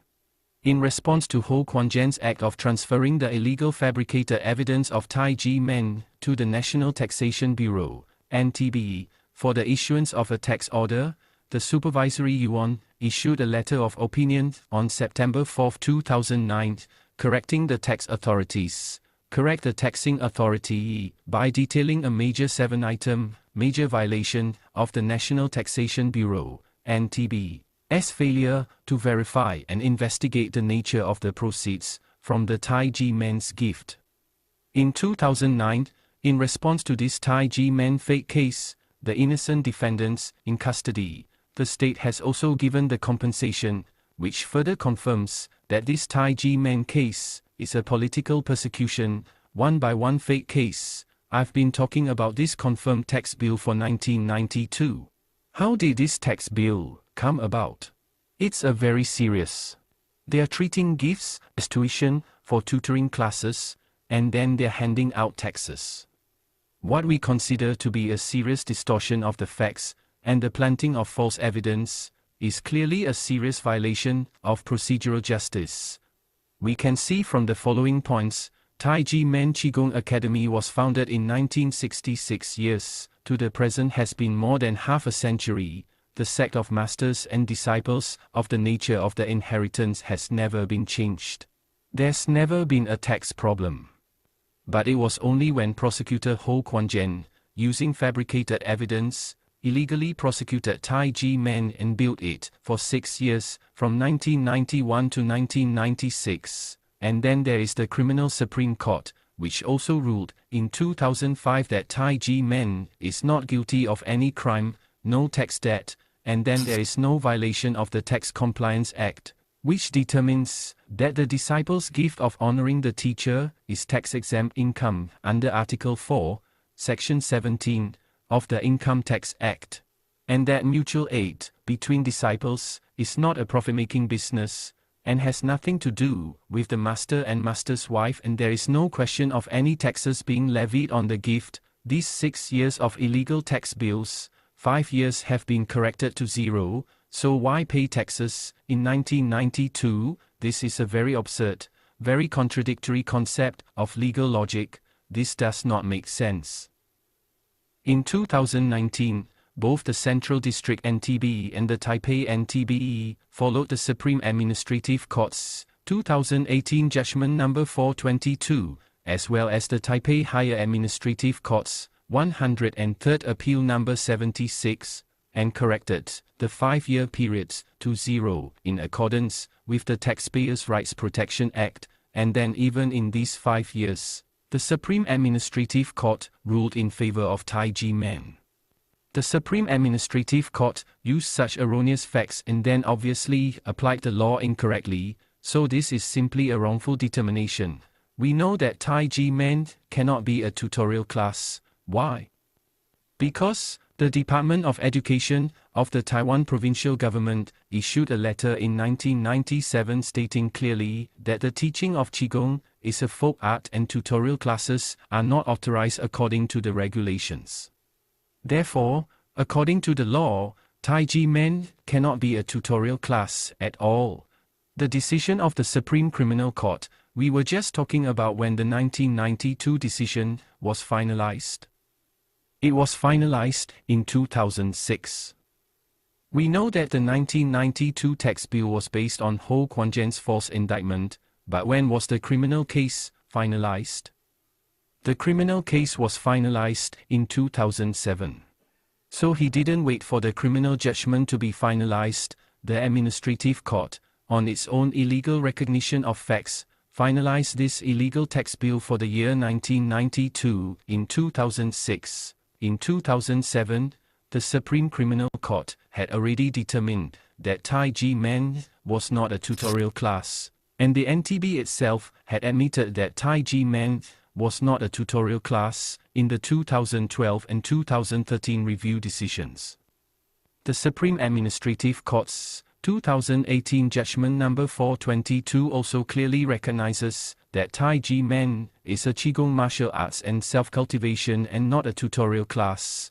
Therefore, it is more than certain that the 1992 tax bill and the ruling of the Supreme Administrative Court in 2007 were a miscarriage of justice that recognized a factual error. This makes it all the more certain that the 1992 tax bill was a miscarriage of justice with a finding of fact. The reason why the tutorial class was used to plant false accusations against Tai Ji Men was because Ho Kwon Jen had found a man named Shi Yusheng, a NTB official, to do perjury. This is a very clear violation of due process of law. The prosecutor has been clearly suspected of abetting and abuse of power to prosecute the crime of criminal law. The NTB didn't even investigate the information that was transferred from the prosecutor's office. He just copied it and built the text directly. The NTB wrote a letter to the Central District NTB on March 27, 1998, stating clearly that Tai Ji Men's tax cases are investigated by the Bureau of Investigation, not by them. That means he didn't check it at all. Can you issue a tax without checking it? No way. This is a violation of the proper tax audit procedures. On March 7, 200, the Taipei City IRS sent a letter to the Taipei City Investigation Office, in which he even said that the contents, nature, and amount of the tax approved by the Bureau are based on the information and accounting reported by the office. So he is completely copying the information transferred by the prosecutor's office. Therefore, the NTB directly issued a tax bill without checking, could not be a tutorial class according to the law, and then illegally planted the gift of respect for teachers given by Tai Ji Men and twisted it into a tutorial class, and then casually issued a tax bill, which, in our opinion, is clearly a violation of the Administrative Procedure Law, Article 111, Paragraph 7, which is a major and obvious flaw in the Act. The Taipei NTB, Internal Revenue Service's re-examination decision in 101 admitted that Tai Ji Men was not a tutorial class. The Central District NTB's re-examination decision in 2013 was for the other 5 years, and by his own admission, Tai Ji Men Academy is not a tutorial class. The 2018 Supreme Administrative Court's 2018 Judgment Number 422 also clearly states that Tai Ji Men is a Qigong martial arts and self-cultivation. In 2019, both the Central District NTB and the Taipei NTBE followed this 2018 Judgment Number 422 and corrected the other 5 years to 0. To prove that such an erroneous judgment of the 1992 year is a perverted verdict, and that it was carried out even though it was known that it should not be carried out, I believe that it is a serious persecution of the basic human rights to the Tai Ji Men shifu and dizi. We believe that the NTBE has clearly violated several important legal principles of the Administrative Procedure Act, including the principles of good faith and trust protection. Finally, I believe that only by returning the innocence and justice to the Tai Ji Men masters and disciples can we demonstrate the justice of transformation, because the Tai Ji Men tax case has even been categorized by the supervisory yuan as an indicator of human rights. And then I believe that the wrongly determined judgment is not an excuse for the tax authorities to refuse to administer in accordance with the law. All the public power is given to the government by the people. The public power of the public authorities is given by the people. So your government cannot take the public power given by the people to infringe on our rights. We do not have to put up with the state organs illegally infringing on our obligations. The state organs have the obligation to administer according to the law to protect human rights. The people do not have the right to put up with the state organs illegally administering the infringement of his basic human rights, such an obligation. Let's be clear about this. State organs have the right to take care of the people. Administration according to the law is the responsibility and obligation. Once you find that the judgment is wrong, once you find that your administrative punishment is wrong, you should take it upon yourself to correct the error, and the infringement is the people's basic right to property. I think this is the basic human rights guaranteed by the Constitution.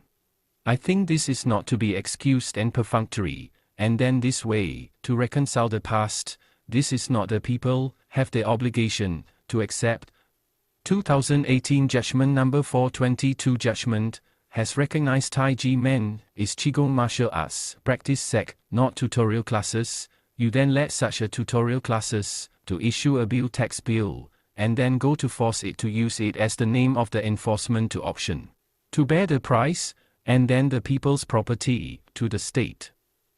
I don't think this is what a country with the rule of law should do. In this century of democracy, rule of law and human rights, if Taiwan continues to tolerate the existence of such an illegal tax bill and illegal enforcement, it will be a mark of shame for Taiwan, and I don't think we can continue to tolerate it. To bear the price, and then the people's property, to the state. I don't think this is what a country with the rule of law should do. In this century of democracy, rule of law and human rights, if Taiwan continues to tolerate the existence of such an illegal tax bill and illegal enforcement, it will be a mark of shame for Taiwan, and I don't think we can continue to tolerate it. So as to resolve the grievances of the people, and then vindicate the unjust case and return the innocence and justice to the master and dizi of Tai Ji Men. The above is my report. Thank you.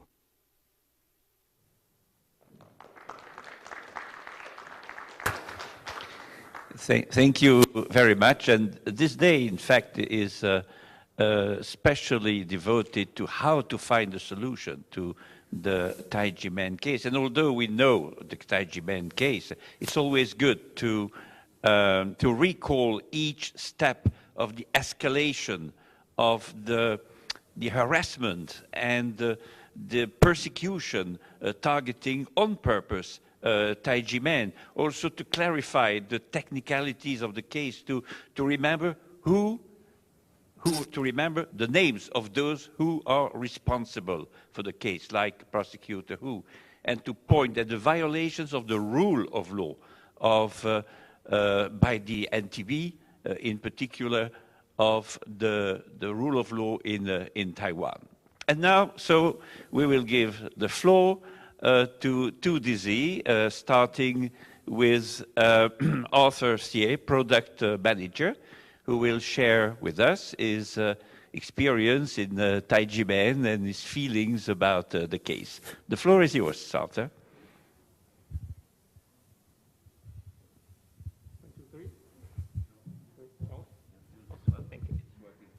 Thank you.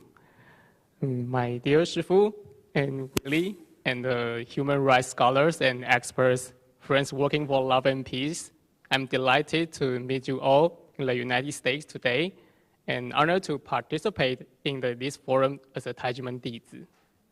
Regarding the Tai Ji Men case, it originated from the criminal case resulting from a series of human rights violations by Prosecutor Ho, as well as the subsequent tax cases arising from tax officials who violated the due process of law.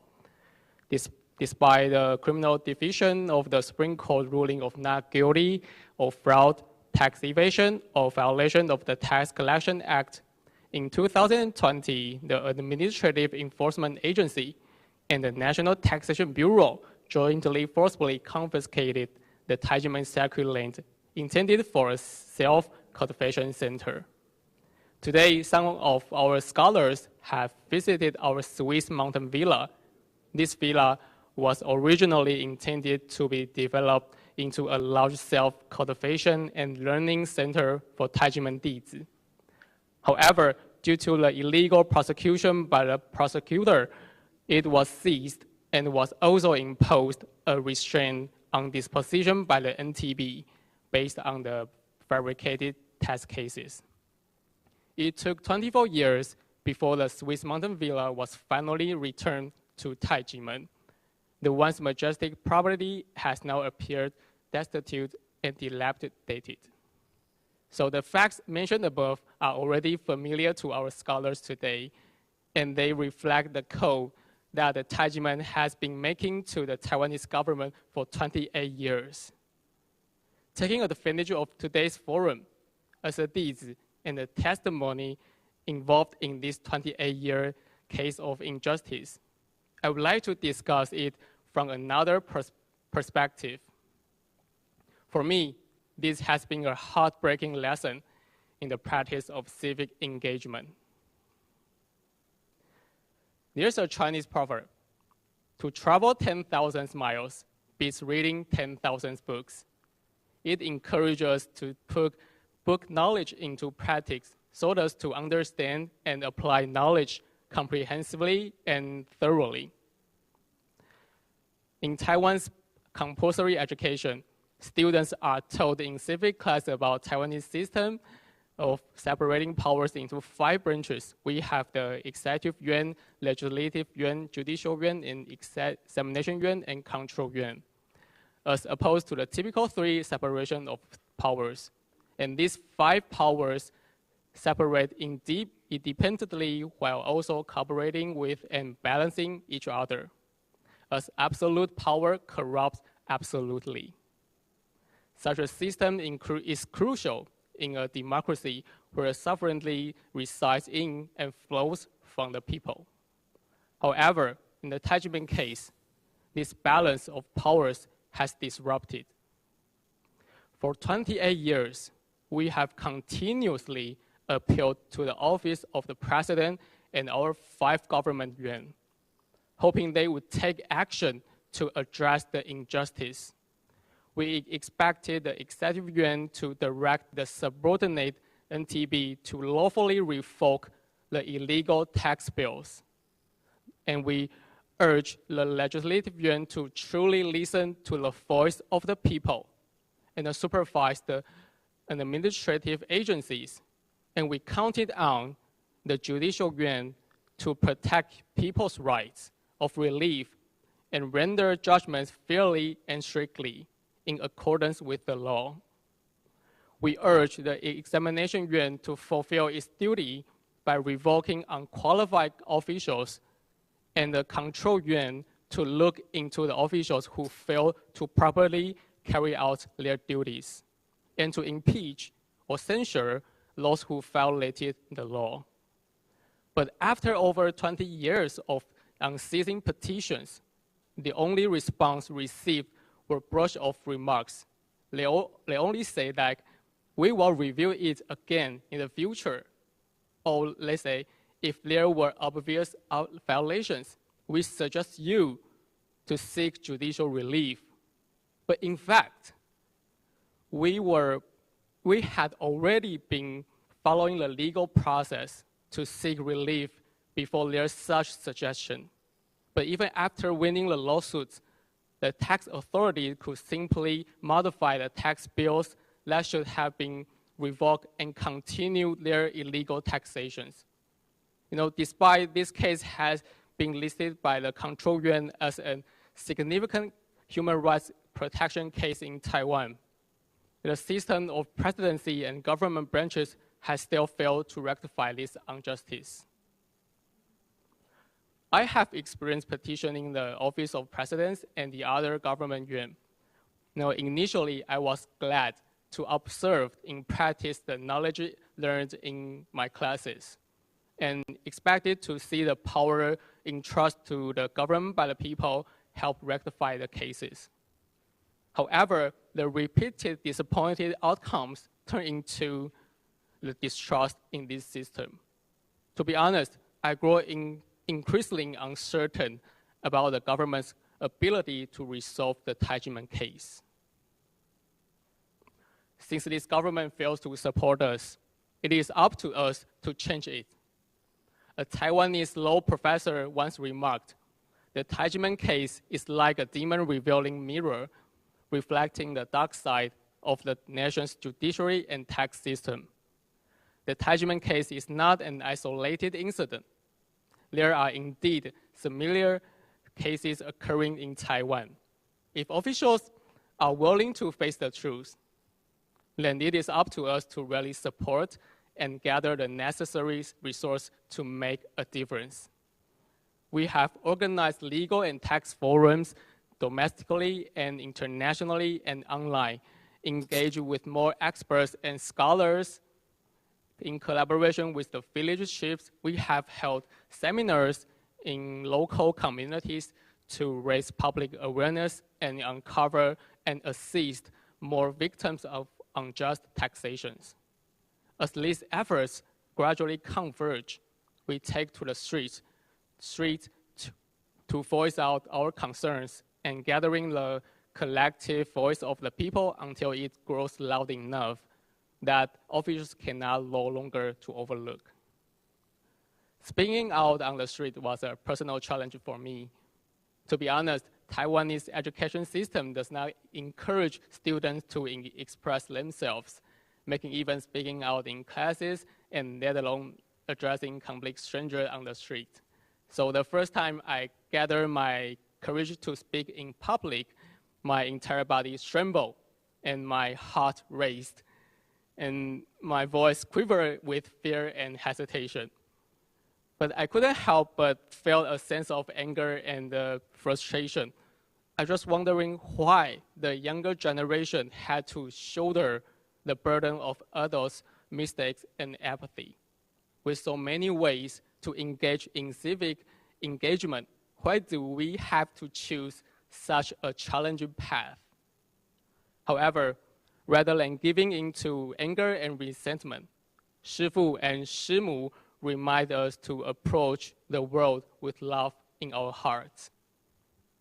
Love has the power to encompass all things, to foster empathy and understanding, and to transform our grief and outrage into a driving force that fuels our determinations. Embracing this perspective, I fully accept the challenge before me and stand committed to dedicating myself to reform of Taiwanese judicial and tax reform. As I mentioned earlier, for me, this has been a thorough journey of civic engagement. The Tai Ji Men case has exposed a dysfunctional government system and corrupt officials, leaving me with little hope for Taiwanese government. However, I'm really grateful to have met all of you here today, as well as our friends who have fought alongside in the past but could not be present. Your presence have given me hope and renewed my faith in the goodness of humanity. Not all adults are apathetic. There will always be a group of people who bravely stand up for the public interest. Today also marks the 5th celebration of the United Nations, the International Day of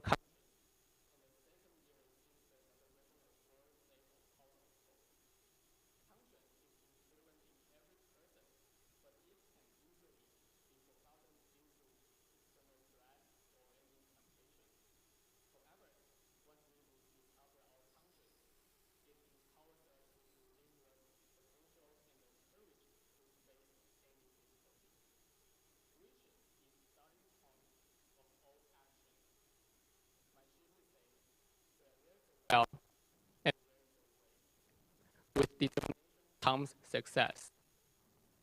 As long as we are willing to make commitment, we will have the drive. Conscious and committed actions are two things that Shifu has always told to us. And today, I would like to share them with all of you, all of the distinguished guests. Whether you are safeguarding human rights or promoting love and peace, always reminding yourself to reflect and act from your purest and most sincere heart. Thank you.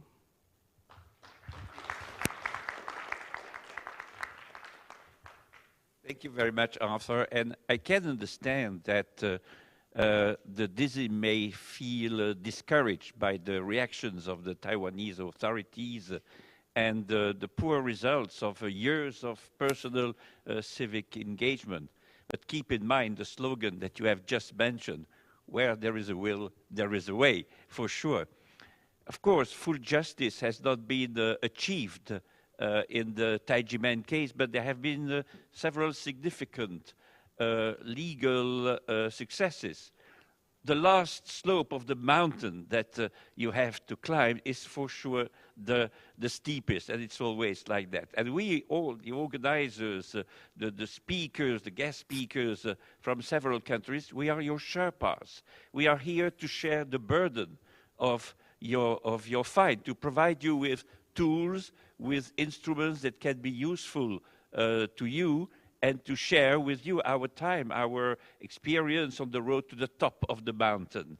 Of course, at the top or before the top of the mountain, you have clouds, you have fog, you have snow that can obscure your vision. And the cold can even slow down your walking to the top for some time.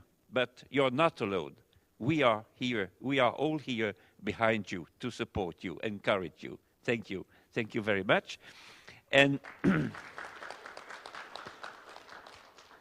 now I will give the floor to Kevin Lean, and I will ask her first to say what is her job, because semiconductors is a very strange world for me. Just in a few words. Okay, can you hear me? Okay, so hello everyone. So Janice, please help share my slide, okay? So I would like to introduce what is IC and the CPU first to everyone, okay? Okay, so for the IC actually is integrated circuits that if we just take the iPhone, Apple's iPhone as example, that if we open the iPhone, then we will see this kind of PCB inside.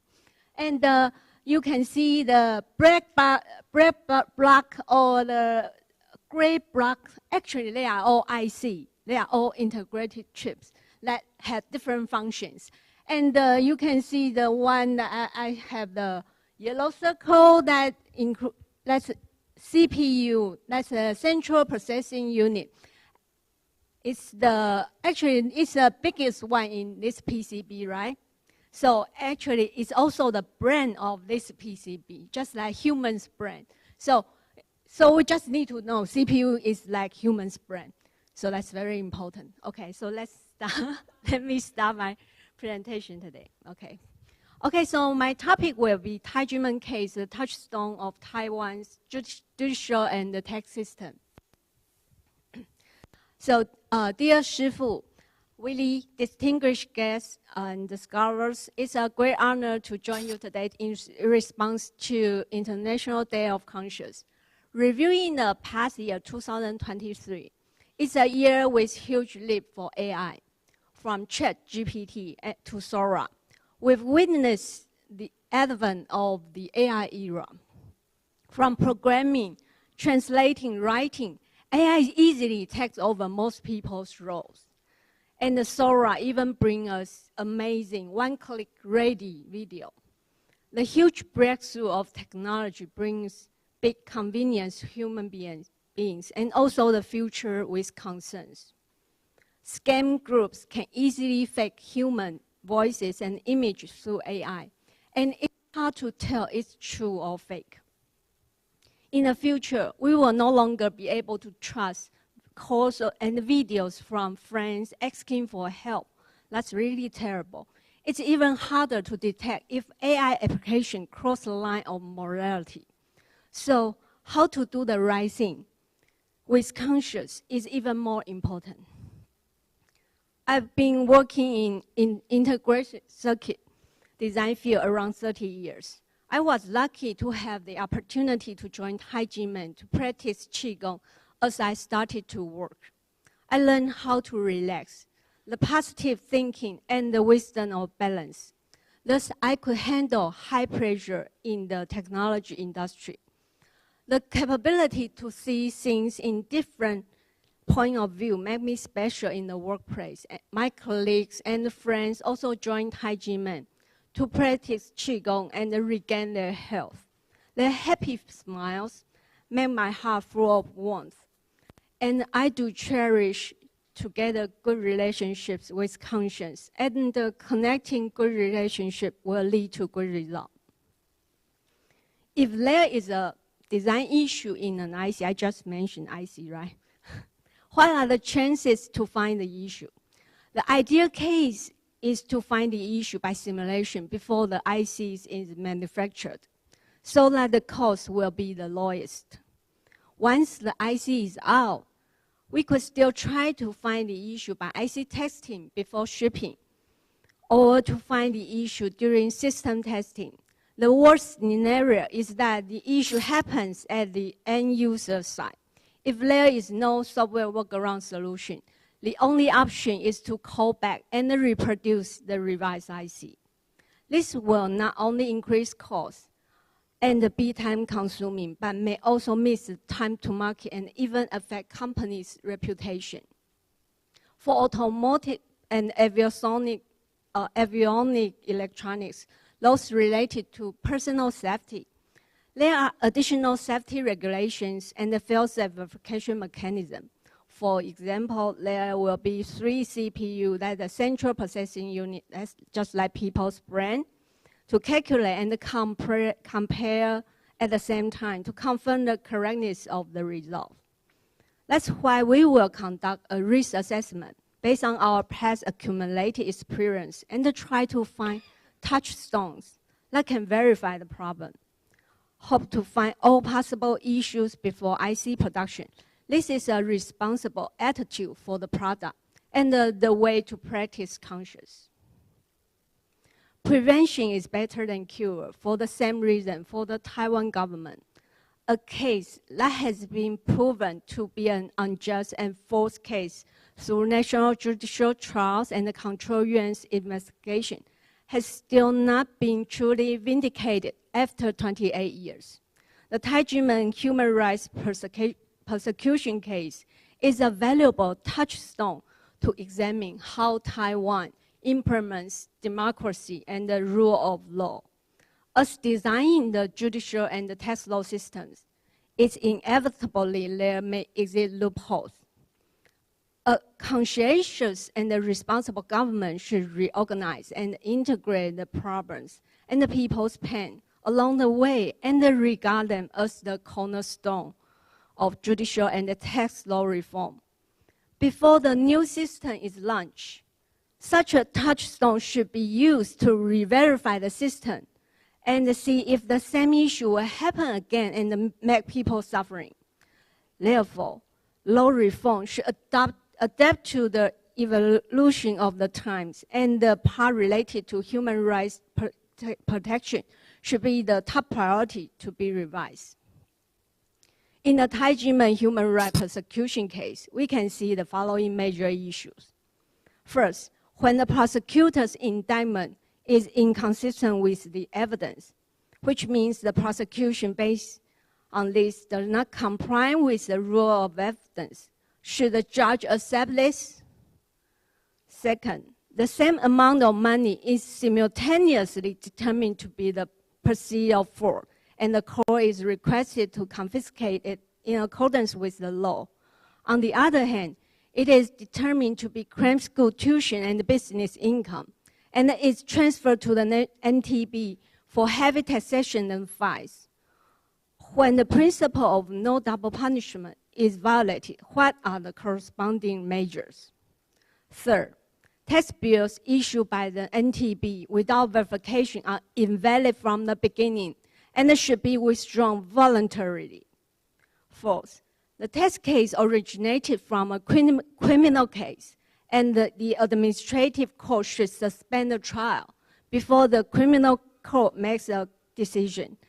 Tax case with the same nature and the same facts for 6 years should not be illegally separated to make a wrongful judgment. Fifth, the remedy for wrongful judgment is invalid. Sixth, enforcement based on wrongful judgment. If the problem can be stopped at issue 1 to issue 3, people's suffering and the waste of administrative and judicial resources can be greatly reduced. As for issue 4 to issue 6, the NTB still has the opportunity to withdraw the execution in accordance with Article 40 of the Tax Collection Act or to revoke the wrong administrative sanction in accordance with Article 117 of the Administrative Procedure Act to remedy the situation. However, from the Tai Ji Men case, we can see governance inaction is a root cause to make the problem getting worse. Mistakes and persecution originated from government power are borne by innocent people. It has been delayed for 28 years and cannot be redressed. How to address people's suffering and improve the shortcoming of the current system with conscience so that people will no longer suffer from the system will be the top priority for conscientious and responsible government. Finally, I would like to once again call on the Taiwan government to face the fact that the unjust and false Tai Ji Men case can be resolved in accordance with current laws.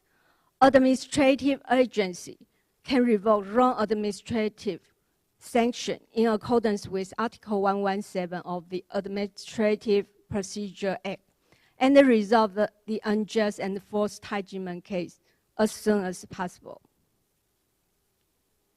I really appreciate what you have shared to memorize our beloved Shimu.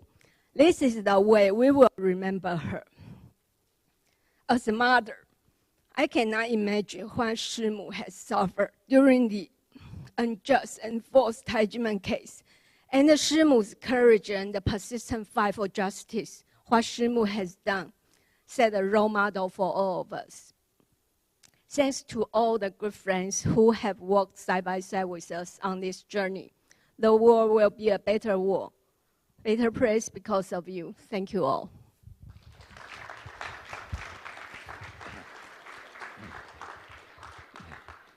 Thank you, Catherine. You are a big expert in artificial intelligence, semiconductors, and all those new for me technologies. But you remain rooted in Chinese ancient culture, in which the teachings of Dr. Hong have their origin. 1 foot in the past and 1 foot in the future, and you make the bridge between modernity and ancient culture of China.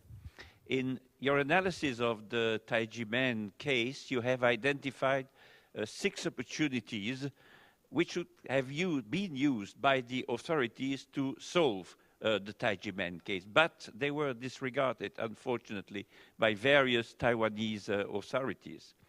However, due to the inaction of the authorities, the problem has got worse and worse year after year, and it's time, you said, for the government now to stop allowing those corrupted people in the administration to persecute Tai Ji Men. And it's time for the government to improve the shortcomings of the current taxation system with conscience, to put an end, a final end to the people's suffering in Tai Ji Men. I think we have really heard quite well and sincerely your call for such a change. Now, you know, usually in this session we have 4 or 5 dizi, but due to time constraint and the limited availability of this hall, There were only 2, but their testimonies were very powerful, very sincere, coming from their heart. We are now moving to the end of this seminar. I was asked to present the concluding remarks, and afterwards there would be a video that would be shared with all of us. So, my conclusions of this seminar will focus on the unity that we must have to solve. Sorry? No.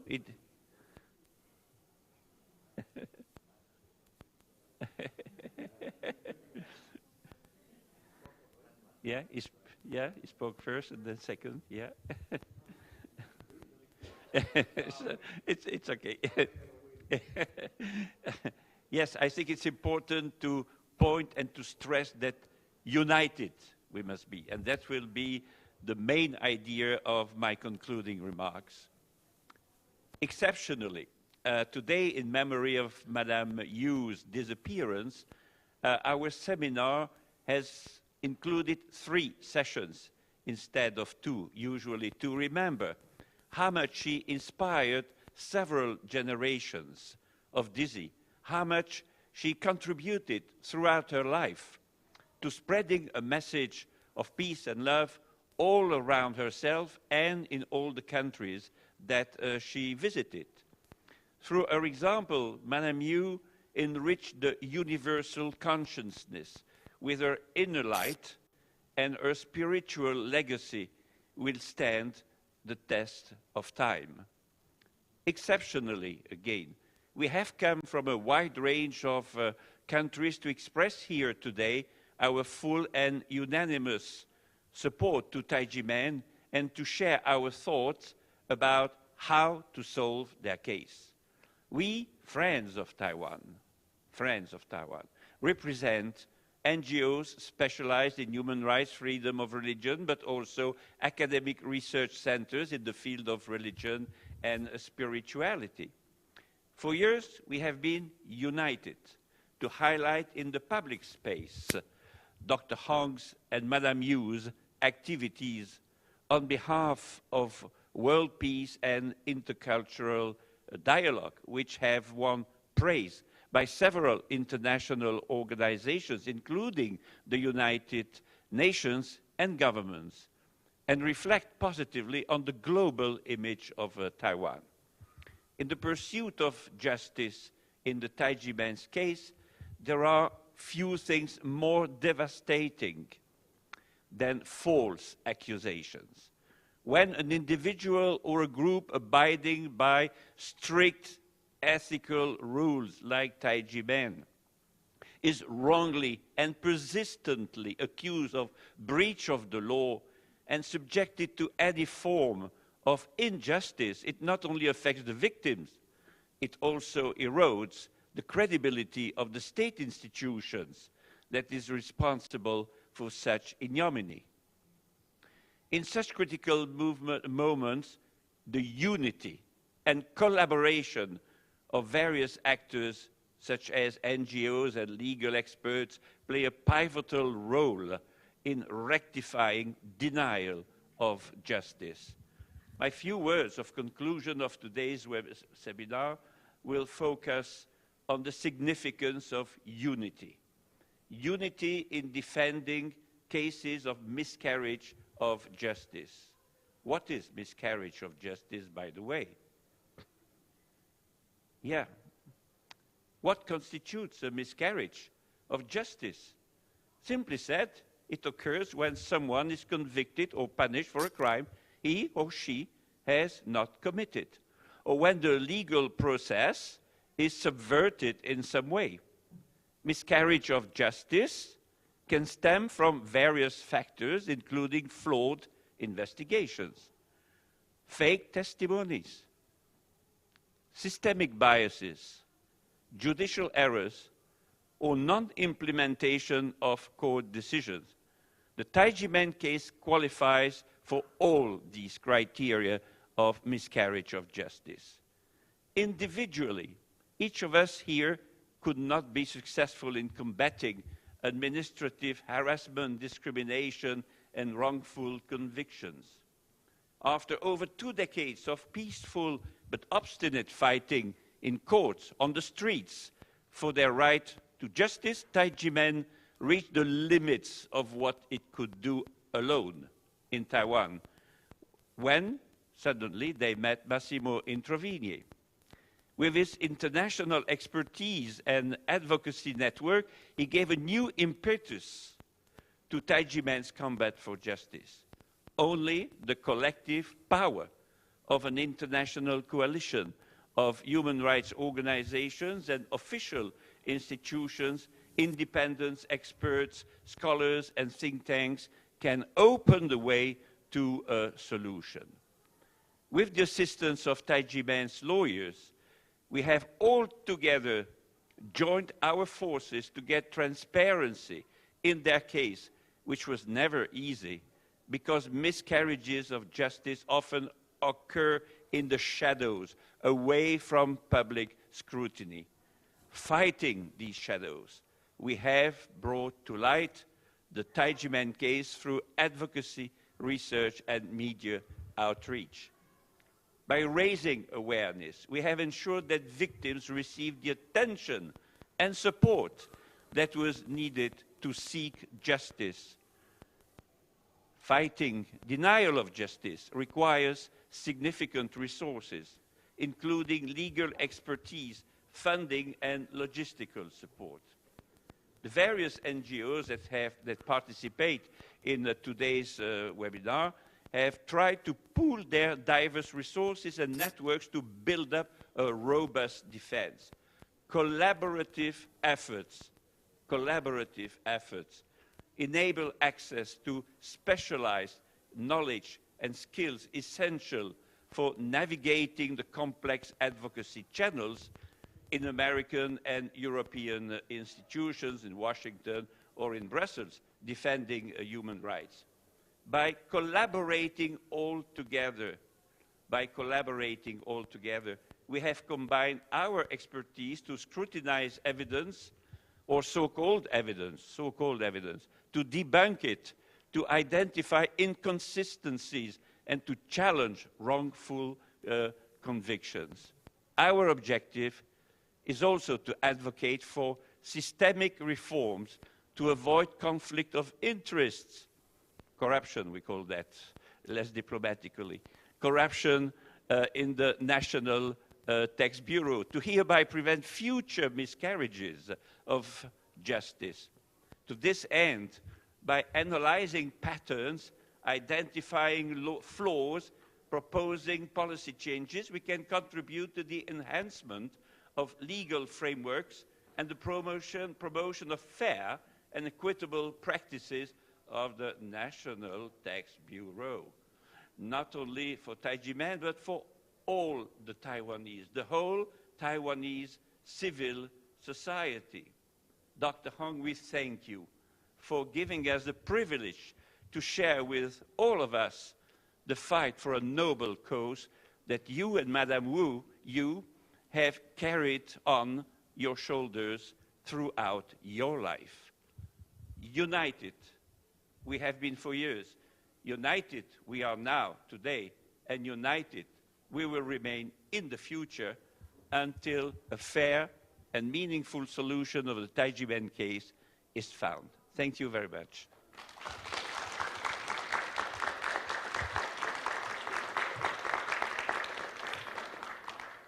And now the video, I think, if I am not wrong.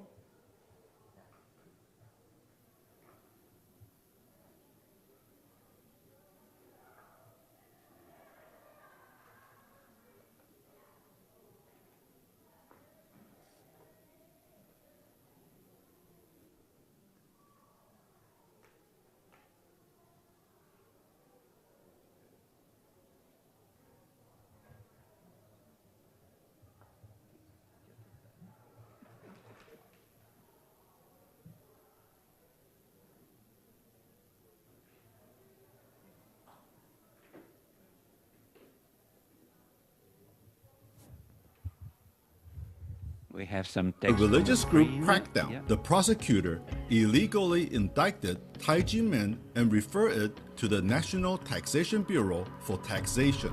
At the public hearing held by the Legislative Yuan on June 17, 2010, the Ministry of Finance and the National Taxation Bureau promised to close this case, but the case remains unsolved today. In 2007, the case has been confirmed not guilty by the Supreme Court. In 2009, Tai Ji Men received national compensation for wrongful detention.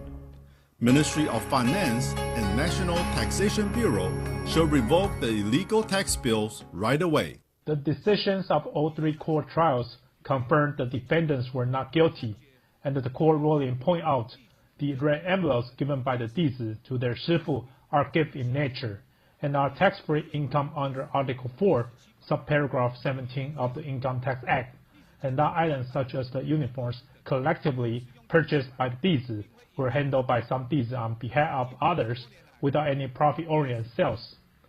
For 10 plus years, the National Taxation Bureau has been using the untrue illegitimate indictment to issue illegal tax bills, commit forgeries, suppress evidence, treat their superiors and subordinates, and cheat the legislator that control Yan, the judges, the media, the public, and all the people in our country. I know this.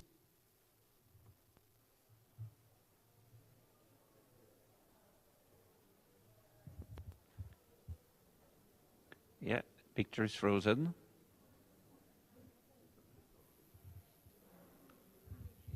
A break? Finished? Yeah? Okay, good. Thank you for telling me with the sign language that I don't understand.